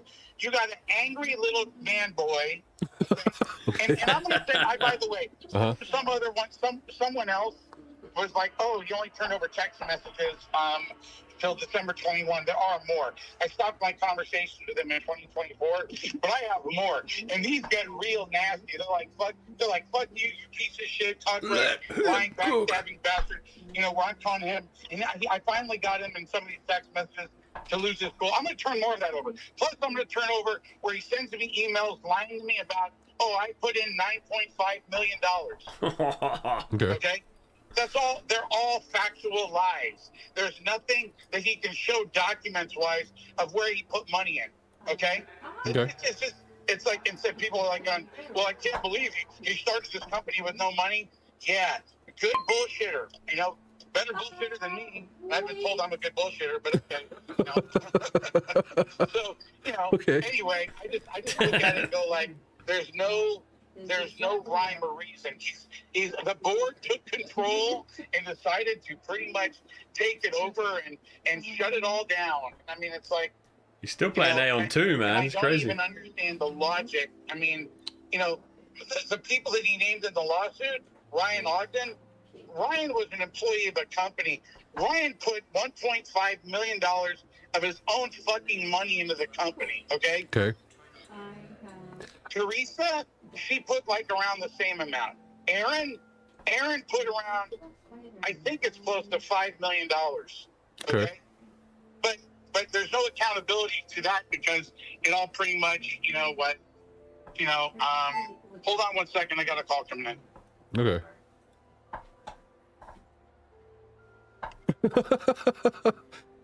So you're okay. I mean, all these people that he's suing, Rob, and I mean, the cumulative effect of just the board, not me, because I was already mentally done. I couldn't deal with this fucking tool. The guy was just like, just a lying piece of shit for so long that I couldn't take it. So I didn't even want to have anything to do with being on the board or anything else. So, but I was never asked, to be quite honest, probably because Steven knew that I hated the fucking guy's guts. And if I was on the board, I would have gotten down to all the fraud a lot sooner. So, there's no basis to his claims that the board pushed him out and all this shit. And look, at the end of the day, Steven lives in his own fucking mind. Okay? And I've talked to employees, and some of them don't want to be known, but I'm like, did you ever ask the guy where he made all of his money? And people said, oh, he said he was a real estate entrepreneur and other stuff. And I'm like, that's all bogus bullshit. There's no factual basis for any of it. None of it. So, I mean, I'm here to be, the guy that's actually not full of shit, telling people, if someone wants to call me out and say that I'm full of shit, in particular to my dealings with Steven and or Intrepid and or Ashes, okay, everything I have, I can back up. So, and I'm going to send you over more emails about shit that he sent me in 2019, as well as plenty of other stuff. Sure. So, Sure thing. all this stuff is going to come out in litigation. It's just that, there's nothing, there's no attorney-client privilege, even though some of the emails... I think at some point soon, or it might have happened already, Steven is in this chat. Like, he actually starts speaking up. If someone else is on the email chain, it's not considered attorney-client privilege. Okay. So, also, there's some other lawyer dude that's picked up your chain who I watched, and he's like... Oh, legal mindset. Yeah. Whatever. He pulled out money illegally out of his 401k. That's wrong. And I'm like, yeah, I pulled it out in January, and I put it back in before the end of the year.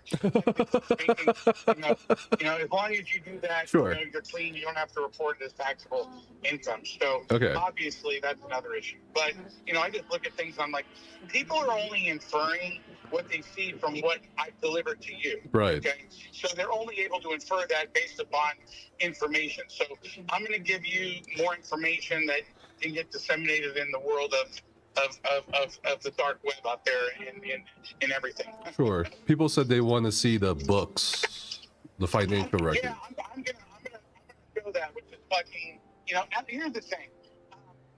I'll share them with you, Casper. Sure. I'm just not sure if. I don't really give a fuck. You know what? I don't give a fuck. I'll give them to you, and you can post them all out there. My only issue about the books, about the actual leads, I only have the QuickBooks. Okay. And I have some semblance of some credit card bills. Okay. Okay. And a couple of some bank statements. So, I'm not sure. Do you want this all? Do you want a data dump? But I understand they want to see where the money's spent. I can take screenshots of the QuickBooks. Don't know if it's before or after. I don't think I have any. I don't know if I have any legal ramification to not show Thank you, them. bro. But Hey, Volley, good to see you, mate. Talk to my attorney about that. Yeah, I will definitely talk to your attorney about that. Yeah, I have no reason why I have to not turn it over. So. Yeah. There's a lot going on with Steven's lawsuit. He actually stopped by our live stream earlier. So that's before here, okay. Good for him. He didn't say anything. Tell him to get on and debate me. You're lying fraud. Fuck yes. We'll go over everything from the email that I got that says that you put in $9.5 million, from the conversations that we had that'd be about class. you putting in your own money, $20-30 million back in the beginning. Okay, so I got him dead to rights, bro.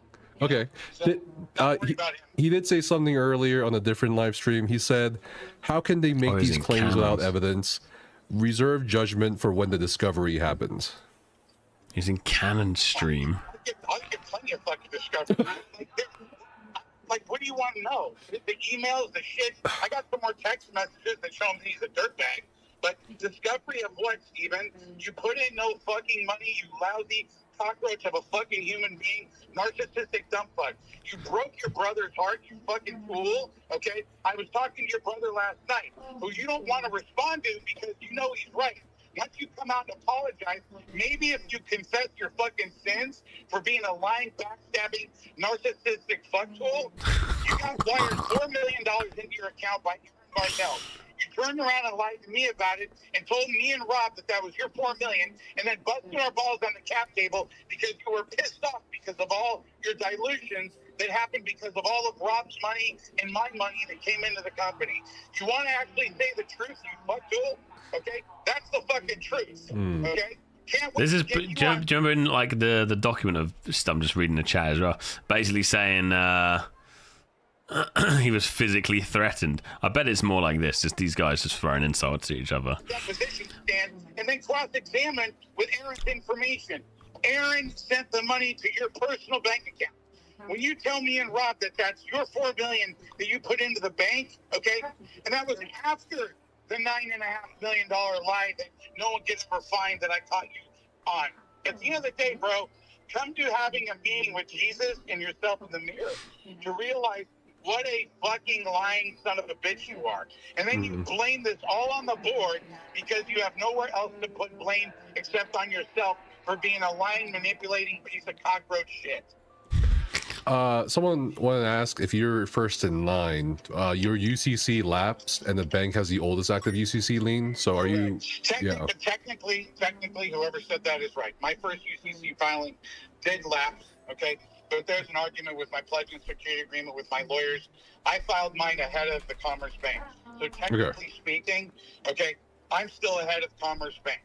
Okay, and there were subsequent agreements that were drafted that I never released my pledge and security agreements on the assets. So that is going to be a trial for anyone that wants to know what it is. Gets fucking complicated. A UCC1 financing statement is a legal form filed by creditors to publicly notice a security interest in a debtor's personal property for a loan or lease, establishing priority.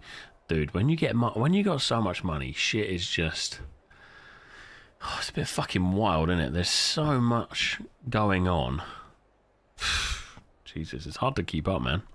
Yeah, that's going to be probably a tribal effect because pretty much, Commerce Bank was aware of my UCC filings, okay, and I know of that as well. So, but here's the thing. Commerce Bank can end up suing Stephen for fraud because I'm going to subpoena Commerce Bank for all of the Intrepid records.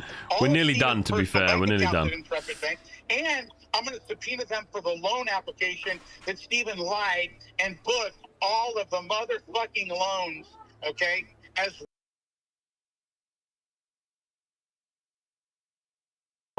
because I haven't even seen those, but I know for a fact he did it because he sent me profit and loss statements in 2019 and 18, booking every dime that came into the company for me and anybody else as revenue. Even the Kickstarter money was booked as revenue. Dumb fucking tool. You fucking cockroach piece of shit. You know nothing about business. Okay? Okay, I guess let's go over the allegations he's put out. Oh, is he back said in? Dawson. He mentioned that he was in before as well. Sorry, Horse, can I be a fucking dickhead? Can you see if he's in around the hour mark as well? Physically, like, he threatened to physically harm Stephen and his loved ones. If I can, I don't know what text messages are out there between Dawson and Stephen.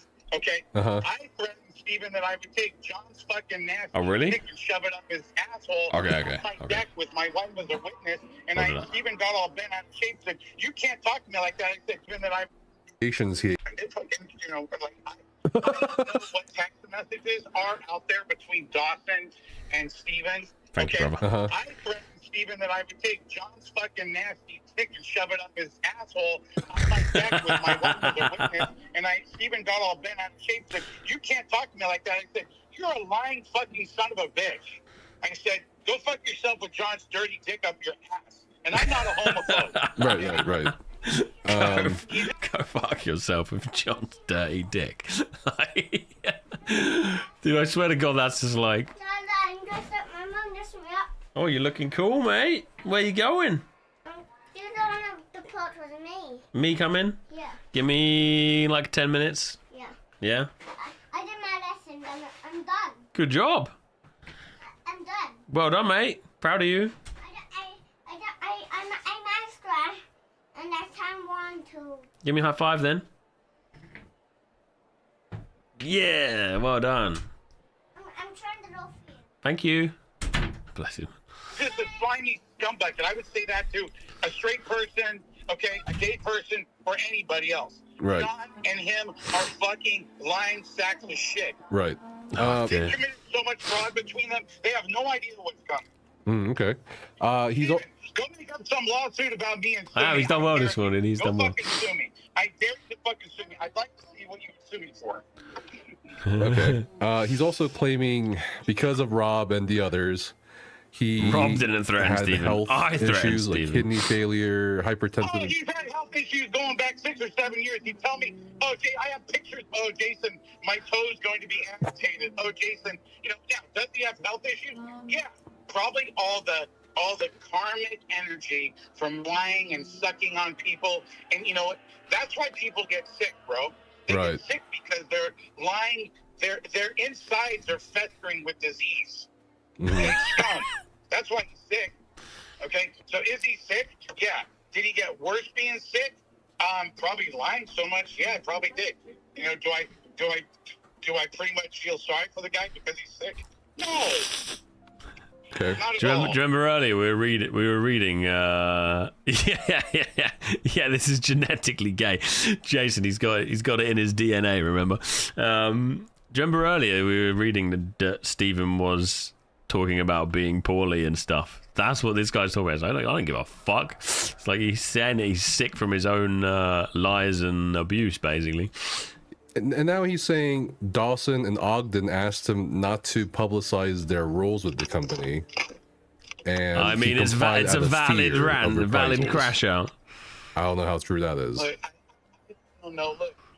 Look, Mr. Rob Dawson and Ryan Ogden are good people. Regardless of, Ryan has actually been an employee and worked for Rob for almost 16, 17 years. Okay, that's factual basis. Okay, Ryan isn't some billionaire guy. Ryan is actually, it was the CFO of the company Jeunesse, and Rob Dawson owned 1/3 of that company. So at the end of the day, I don't know. You know, Stephen always went the opposite route. Stephen always told us, I don't want any of you guys being involved or on the board or known publicly because multi-level marketing is stinky. And people in the gaming community think they're all pyramids and stinky. Okay, but then why are you fucking asking all of us stinky people for fucking money, you fucking douchebag? That makes you and your mom stinkier people. So you're stinky because you're going to go ask other stinky people to invest in your money.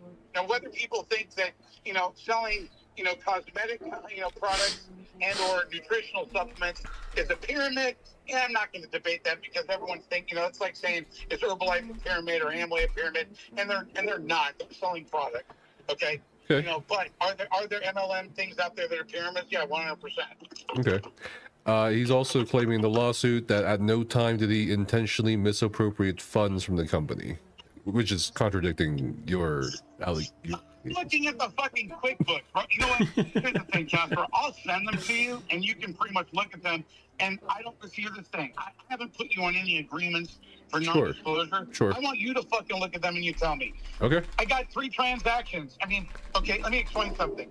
You tell me that you have basically an investor that put in $2 million. Mm-hmm. And I was defending them for a while. Right. Named Tom and Bethany Outgasman. Yes. Until, I found out like a week ago, less than a week ago, that Stephen was wiring them. They're broke. They're broke fucking losers. I don't give a shit how old they are. Yeah, they're old people, probably in their 70s. And Bethany, is Tom and Bethany are Stephen's mom's besties, and they all hang out together. Also, I found out recently that the house that Sharon's living in, and I asked Tim Shreve, Tim's like, yeah, the mortgage is in my name, and so is the house also. And I can't get my mom out of the house. You know, I want to get my mom out of the house and evict her. I'm like, where did the $1.35 million go that Stephen wired to your mom? No. And what did he say? He says, I have no idea. My mom claims he's broke. He had no idea about $1.35 million? Yeah. Huh. Hold on 1 second. I'll be right back. Okay. I think it's who you know, isn't it? Really.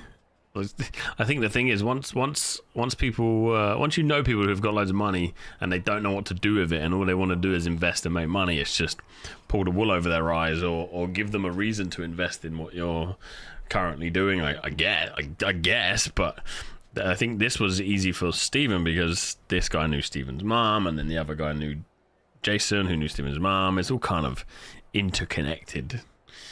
They're all in the same kind of network. Do you know what I mean? Do it, Flat. Do it. Let's just finish this rant, and then we'll say 3:28, then we'll skip forward to about here where Stephen pops in. We'll just see what he says. God. Well, I mean, listen, like, Jason said he's gonna send shit over, so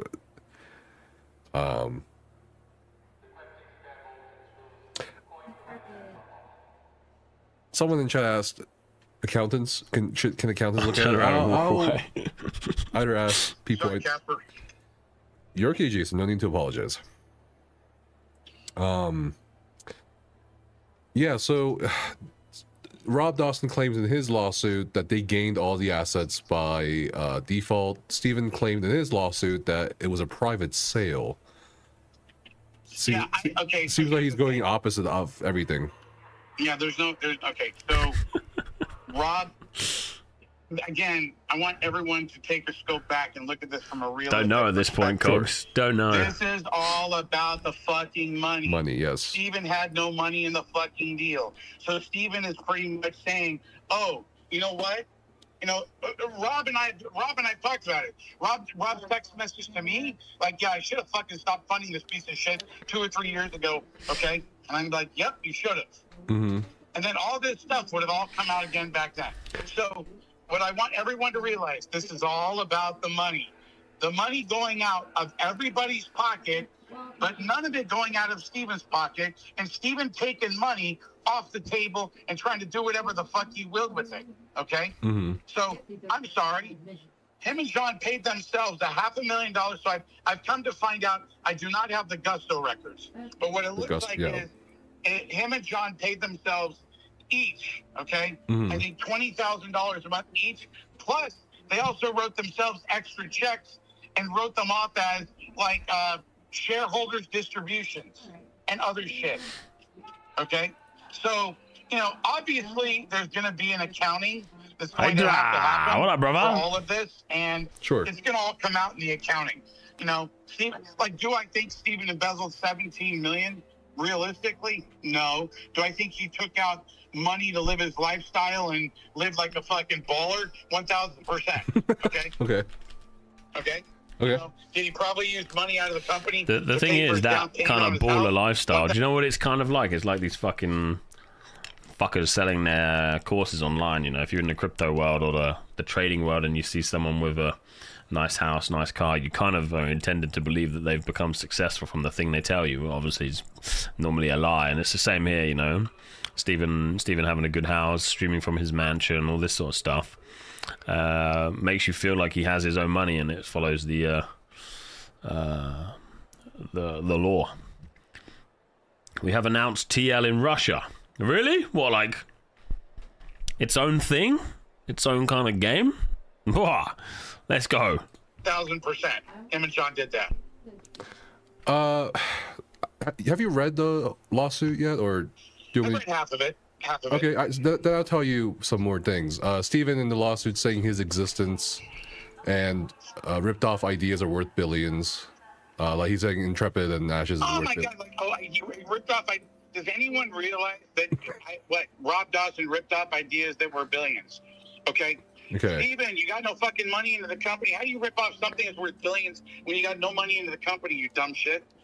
He's also claiming that the board did not want to pay, or did not want to caused the company to not pay vendors and wanted to lay off a large proportion of employees without paying them. Again, it comes down to money. Money, right. So, but money.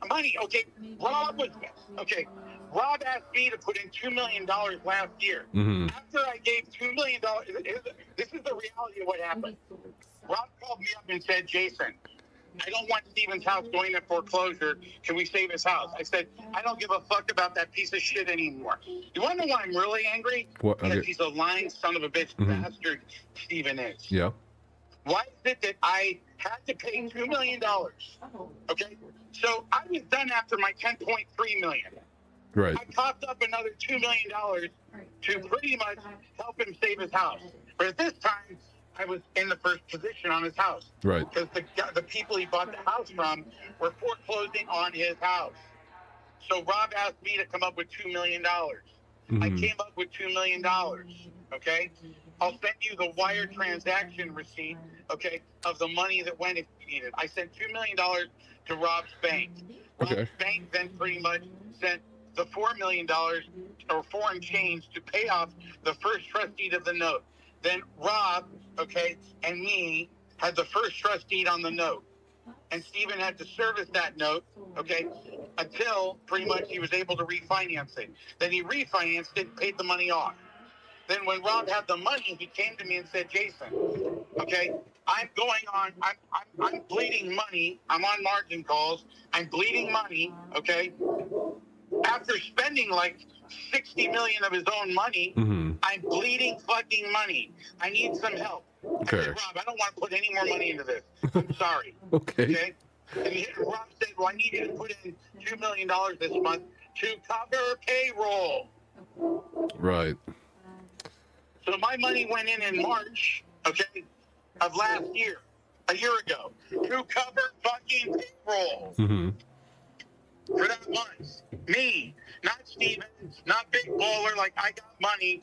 So this is, again, everybody's blood of their own money. You know, I appreciate people that are gamers. I appreciate people that are working. But imagine I'm just chewing, so I'm trying to not chew in your ears. Sorry. Or you're having to borrow money to put money into a company that isn't yours. Oh, shit. I've been there before. I borrowed money. I refinanced my place in Vegas to pull cash out to pay off some of the shit that I had to pay to give to Steven. Oh, you have those text messages. Plus, I pulled money out of my 401k. You have those text messages. Yes. So the reality is that, you know, all this shit comes down to Steven's own fucking image of what he created, okay, with none of his own money. And Steven, if you're listening, you're a piece of shit for fucking over everybody and taking all their money, okay, with no accountability. Mm-hmm. He does mention you somewhat in the lawsuit, but not by name, interestingly enough. Great. He says in 2021, one of the company's existing lenders introduced Sharif, and that's you, Sharif and the company to claim the billionaire Robert Dawson as a potential lender. And then By the way, I've never claimed Rob was a billionaire, so, and I never told Steven that Rob was a billionaire. Okay. I said he was worth a lot more than me. Okay, and then it says later in the lawsuit, on information and belief, the board defendants have taken the further step of distributing defamatory material, including false statements of criminal wrongdoing about Sharif to members of the gaming public for public dissemination. He's talking about you. And I don't give a shit. My text messages aren't fucking defamatory. Okay? They're basically text messages. Right. Me calling him a lying piece of shit. Okay? So you sue me for slander. Sue me for libel. I'd love to see a slander lawsuit. Steven, go ahead. I'm not slandering you. I'm saying the truth. I'm exposing him. Yeah. There's a big difference between slander and exposure. This is all about exposure. Mm-hmm. I'm tired of him running around, running his fucking mouth like he's some baller bitch, okay? That pretty much is a fucking loose cannon, narcissistic personality disorder, sociopath that pretty much doesn't understand, you know, look, I can take this hit. I'm going to be okay. I'm a survivor, okay? You know, pretty much I filed bankruptcy. I think it's a bit of the same. I love it when he laughs. Lost his mind because guess what? Rob said we'll give you an earnout based upon your ability to make the business profitable. And Steven said, fuck you, Rob. I'm not doing this, okay, without having my equity. And Rob said, well, Steven, you've gone through all of our money. You've never paid any of it back. The company doesn't have the money to continue, you know, supporting the business. So if the company doesn't have the money, where do you go get money from? Steven has no money, okay? I'm tapped. I have no desire to put enough, and, you know, and there's no money. Everyone else is tapped. There's no money here. So Steven is enjoying being a boss, going around, having employees that kiss his ass. No one questions the fact where the money's coming from. No one ever says, well, how do you afford to have over 200 employees? How do you afford to have these big offices? Where's the money coming from? It's definitely not coming from anything from online revenues. Right. So where do you get all the money from, Steven? Oh, I borrowed it. I borrowed it. I'm in debt. I'm over $100 million in debt. Well, Steven has said he's a billionaire gamer, if you were aware of that. Do I know any? I'm just curious. If there's a billionaire gamer that's out there, I'd love to talk to him. See if he can help me buy the company. You know, I'd definitely like to speak to that billionaire gamer. Holy shit, man. Elon. Although he pays people to play the game for him. Let's see. I'm just seeing some questions that were already answered. With none of your money. It's kind of better the same. And intimidated by Robert Dawson. It's going to be interesting. Of course, you're saying he started speaking about 28 minutes, so we're at 3 hours, 10 minutes. So I wonder if he speaks while Jason's on the phone. You know, and fighting, it's almost like, you know, I mean, his brother Tim was disgusted. He's like saying the same shit, really, kind of going over it again. Jason. He's fucking laughing. Check up on this. Well, and here's the funny thing: all these employees. And I haven't talked to a lot, but out of a half a dozen that I've spoken to, if you had a boss that was paying your bill and you're getting paid, you know, $100,000 plus a year or more to, you know, to work for the guy, do you ever really want to confront him about his financial wherewithal? No, you don't. So you just sit there and go, oh, okay. I guess he's pretty much, You know, he must be a good guy. He's Sure. a good guy. He's putting all this money in. Nobody knew anything about all the money that was being dumped into this company. Yeah. No one had a clue. You mentioned you were at the gym earlier. Someone asked, how much do you bench, Jason? Not enough. And someone else also asked, if Nephis made the MMO, would you invest in it, Jason?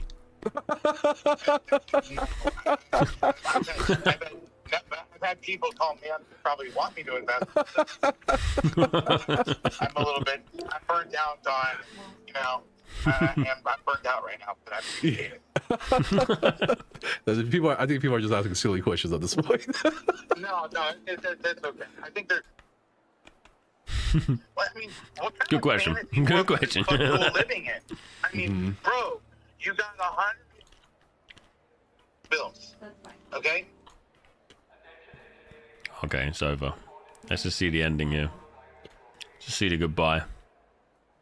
And deeper, and I got bamboozled and lied to and manipulated. So there you go. Yeah. All right, I'm gonna share the things you sent me, Jason. And I'll let you go now. For now. All right. Okay, if you're still on, I'll be home in about 10 minutes. All right. And I'm going to try to look for some more stuff to send you, okay? Okay, sure thing. Thanks for Bye-bye. clarifying.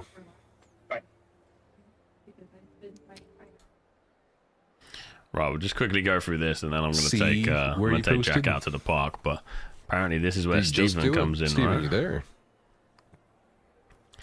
So this is what 5-10 minutes after Jason gets off the phone. So Steven must have been Steven must have been listening. Oh, here he is. First time chatter. Hey, welcome to the stream.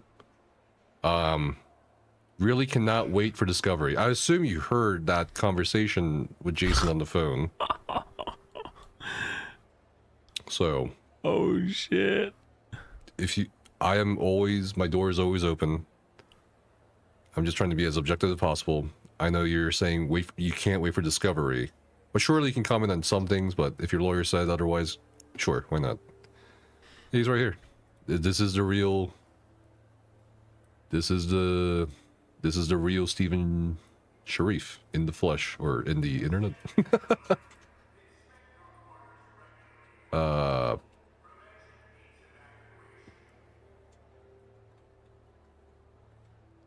Yeah, this is Steven. Thanks for saying something. Again, reach out to me by email, Discord. I've sent you a friend request. FS is like me when it comes to streaming. I am more than down. Doesn't have to fucking to share press your the right side buttons. story, 'cause everyone wants more information, more clarity. Yeah, no, this is really Stephen Sharif.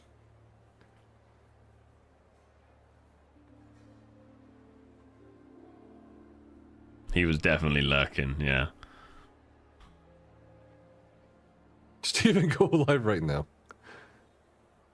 And Steven says, really cannot wait for Discovery. Click the messages. Oh, you're full of shit pros. I mean, hell, chill, hold on. Also, I'm gonna pink chat wilding out. I am down. Everyone fucking story throwing chats to messages to Steven. Look at the chat going wild. Just I mean, yeah, I'm also down for reading accuracy rating. I mean, because there's only always like, I think it's me. You don't even want to go there, but he sent. So the whole focus here, Steven. Okay, it's just as bad as this. Trust me, bro. Tell Steven about my new game. Okay, Becca. Steven was chatting and said he can't wait for Discovery. Steven, let me pitch you a new MMO. It's called Ashes of Sex. Okay. You get to have sex with consenting players, not NPCs, because technically NPCs can't consent, so, you know what I mean? But that's not the whole focus here, Steven. Steven's in the fucking saying but this. That's not the whole focus here, Steven. I have a critically acclaimed MMORPG. Okay? Your mouse will poop. Hot diggity dog. Okay, you can collect that poop, just like Ark. Yeah, it sounds familiar. There will be pay to win, but it will be such a high price that only whales can afford it. and the funding we get from the whales will go into improving the game for the rest of us. Okay, so like let's say $10,000 for I don't know fucking item. Okay, all right, whatever. Dude, this is right. class. Storyline. Oh no, that's not him. That's a fake guy. Storyline. I don't know. We could just rip it off from ashes. I don't care. What else? Oh, is that actually him? My yeah, goal it is maximum accountability. Oh, hey, Steven. Oh, he's Steven subbed. replied. Holy shit, Steven. He's like sat Steven here says, pitching him his hold on. fucking sex MMO, and he's actually replying. Steven says my goal is maximum accountability. I'm glad to see Jason commenting and sharing as much as he is. I think you're doing a great job with that, NFSQS. So thank you for that. It obviously would not make much sense for me to fight a battle in the court of public opinion when the truth will come out, obviously, in court. Okay, federal court is not like state court. There's a higher burden of factual proof required. I would not sign my name to that document if I was not certain of the truthfulness. Steve, I really appreciate your kind words. Yeah, I think these are the ones. And I appreciate that you posted something more substantial here. I think it does make sense for you to fight a battle in the court of public opinion. Yeah. Let me explain why. All we have right now are what Jason's sharing.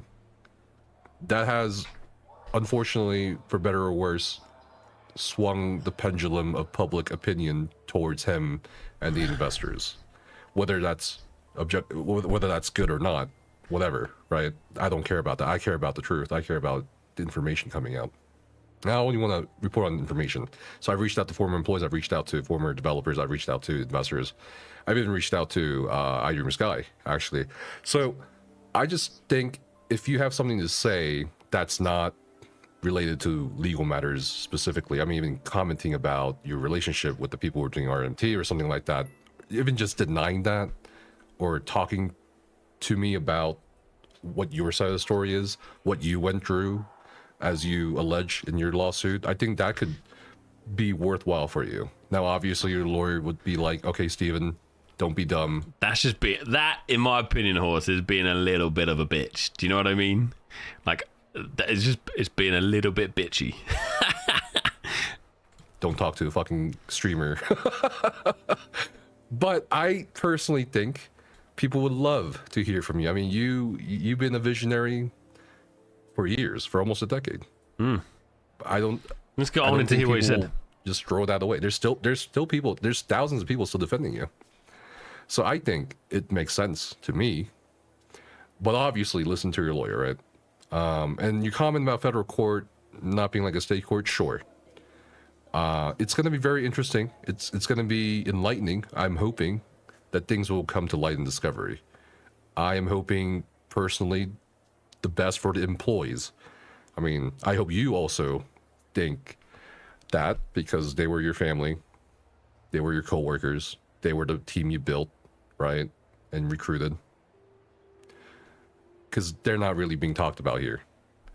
So I'm hoping maybe you could also just say something to them through me or something to give assurances that it was not your fault even, or anything like that. Because you've already said as much in the lawsuit. I think what he means, I saw someone else picking up on calling him a visionary. I think what he means is that he actually was leading, like he was leading from the front. You know, he built the team who trusted him. He built a massive community who trusted him.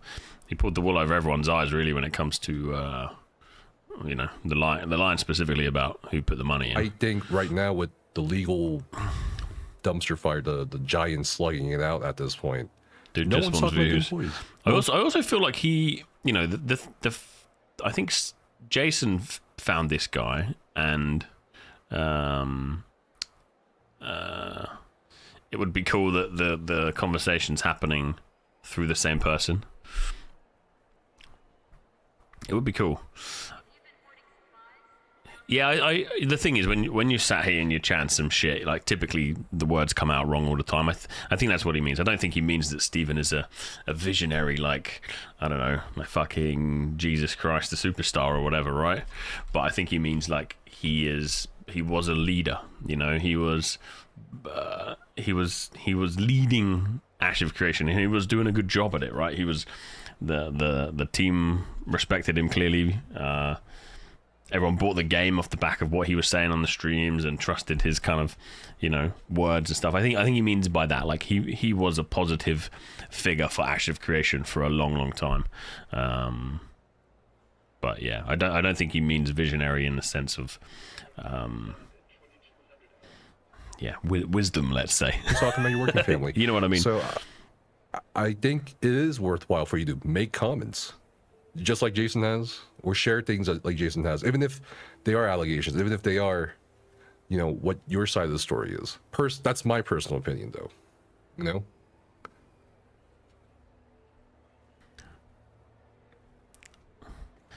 Views pay the bills, Rob. No, obviously, court of public opinion. But it would be good, man. It would be good if it's all going through. It's rough. Nefas, because he spent so much time with Jason. He is a good person to ask the questions to Steven as well at this point. It would be cool to see that happen. So again, I am forever process. I want to talk to you about that. Let's try and skip it. Jack's waiting for me. I bet you out in a minute and get his side of the story. What the fuck is wrong with you? Are you kidding me? On the pot. This is the first time he's written more than fucking 2 sentences or 2 words. What's this? You're making a joke where people lost a lot of money. What a scumbag. No wonder you're willing to carry water for Steven MLM, who scammed people. What did he post? Substantial. What the fuck is wrong with you, Nefas? What the fuck's this guy? In a while. All you said is he's finally commented on Jason. I don't understand why people have an issue with me trying to get everybody's stories. I understand emotions are running high to the point that people are being like irrational and going after the fucking people who worked in the trenches for whatever fucking reason. Maybe you're one of them, maybe you're not. But I'm personally interested in narrative. Call a liar a factual liar. Are you just... I'm trying to be objective here. Oh no, it's the same one. You just want to hear from fucking Jason? I have no idea he's done that crazy. Cool. It's pretty cool. He's been very forthcoming. It doesn't. I would like to know more. It's hard to fucking read it and see, but it's quite cool that it pops up in the chat there. Then, an investor's perspective is why. Blah la la la la la la la la. The truth and proof are 2 different things. Public opinion does matter, though. Shit. Even once. Will soon shine. Did. But why am I getting flack from, especially YouTube chat, about wanting to hear sides? It's crazy. YouTube's giving him some shit. It's not even both sides. It's multiple fucking perspectives here because the employees right now, dude, like tough crowd, you know what I mean? Tough crowd. Where are the good questions? Where are the good questions? All right. Yeah, I'm gonna go drive into the middle of the desert, meet up with Steven at an undisclosed location, and then I'll thought on YouTube chat on Twitch. Walkman. It's bannable. Hey man, I do that. There's no There'll always be angry people. You can stream on both now. I didn't know you could. I feel like if you go on my YouTube and type in the chat a little bit, it will show up on my screen. Let's think a little bit more. You know. Know what I mean? La la la la la. La la la la la la la. I think that's basically it. We saw the rest. All I'm offering is just apply. We don't have a case here, but shit, you know what I mean? Like, they'll make a case for you. That's the whole point. The lawyers will make a case for you. So I'm a little skeptical. The lawsuit of the claim that filed. You know, Withers Bergman picked up your case because it was like leak proof. Well, that's a lawyer's job, right? But anyway, I'll ignore that. And you spent 2 weeks after the board sunk the company compiling all the evidence. That's great to hear. And it's going to be very interesting to see what we see from Discovery. Fucking A, it's going to be interesting. No! And again, if you want to reach out to me whenever, feel free, whether it's after the Discovery. This is where he turns around and says, I'll choose another content creator. I'm not picking you, Nefas. Fuck you, buddy.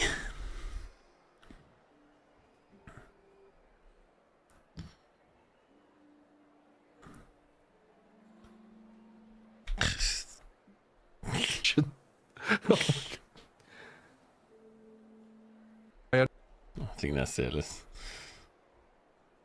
a fucking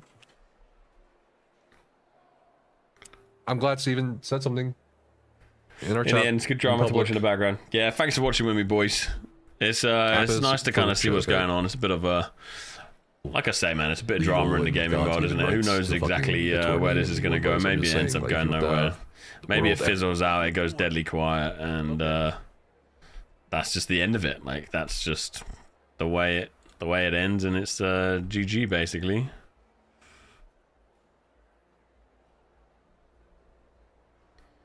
But maybe it goes further. Maybe we get something public, and it genuinely something genuinely happens. Again. Fuck it. GG's. If we don't have a good game, at least we have some good drama. Yeah. I mean, what? Tonight, the board had commitments and representations made to myself and other leaders of enough funding to make it to September of 2026. And instead, they enacted a premeditated plan to scuttle the company after trying to sneak money away from a federally backed loan by a bank. I will consider doing an interview with my legal team's advice. Reserve judgment. Absolutely. Reach out to me by email. Reach out to me by Discord. You know where to find me. My email address is business@nefisqs.com. This is where he turns around and says, "Thanks for the statements." I'll choose another content creator." It's quite funny, isn't it?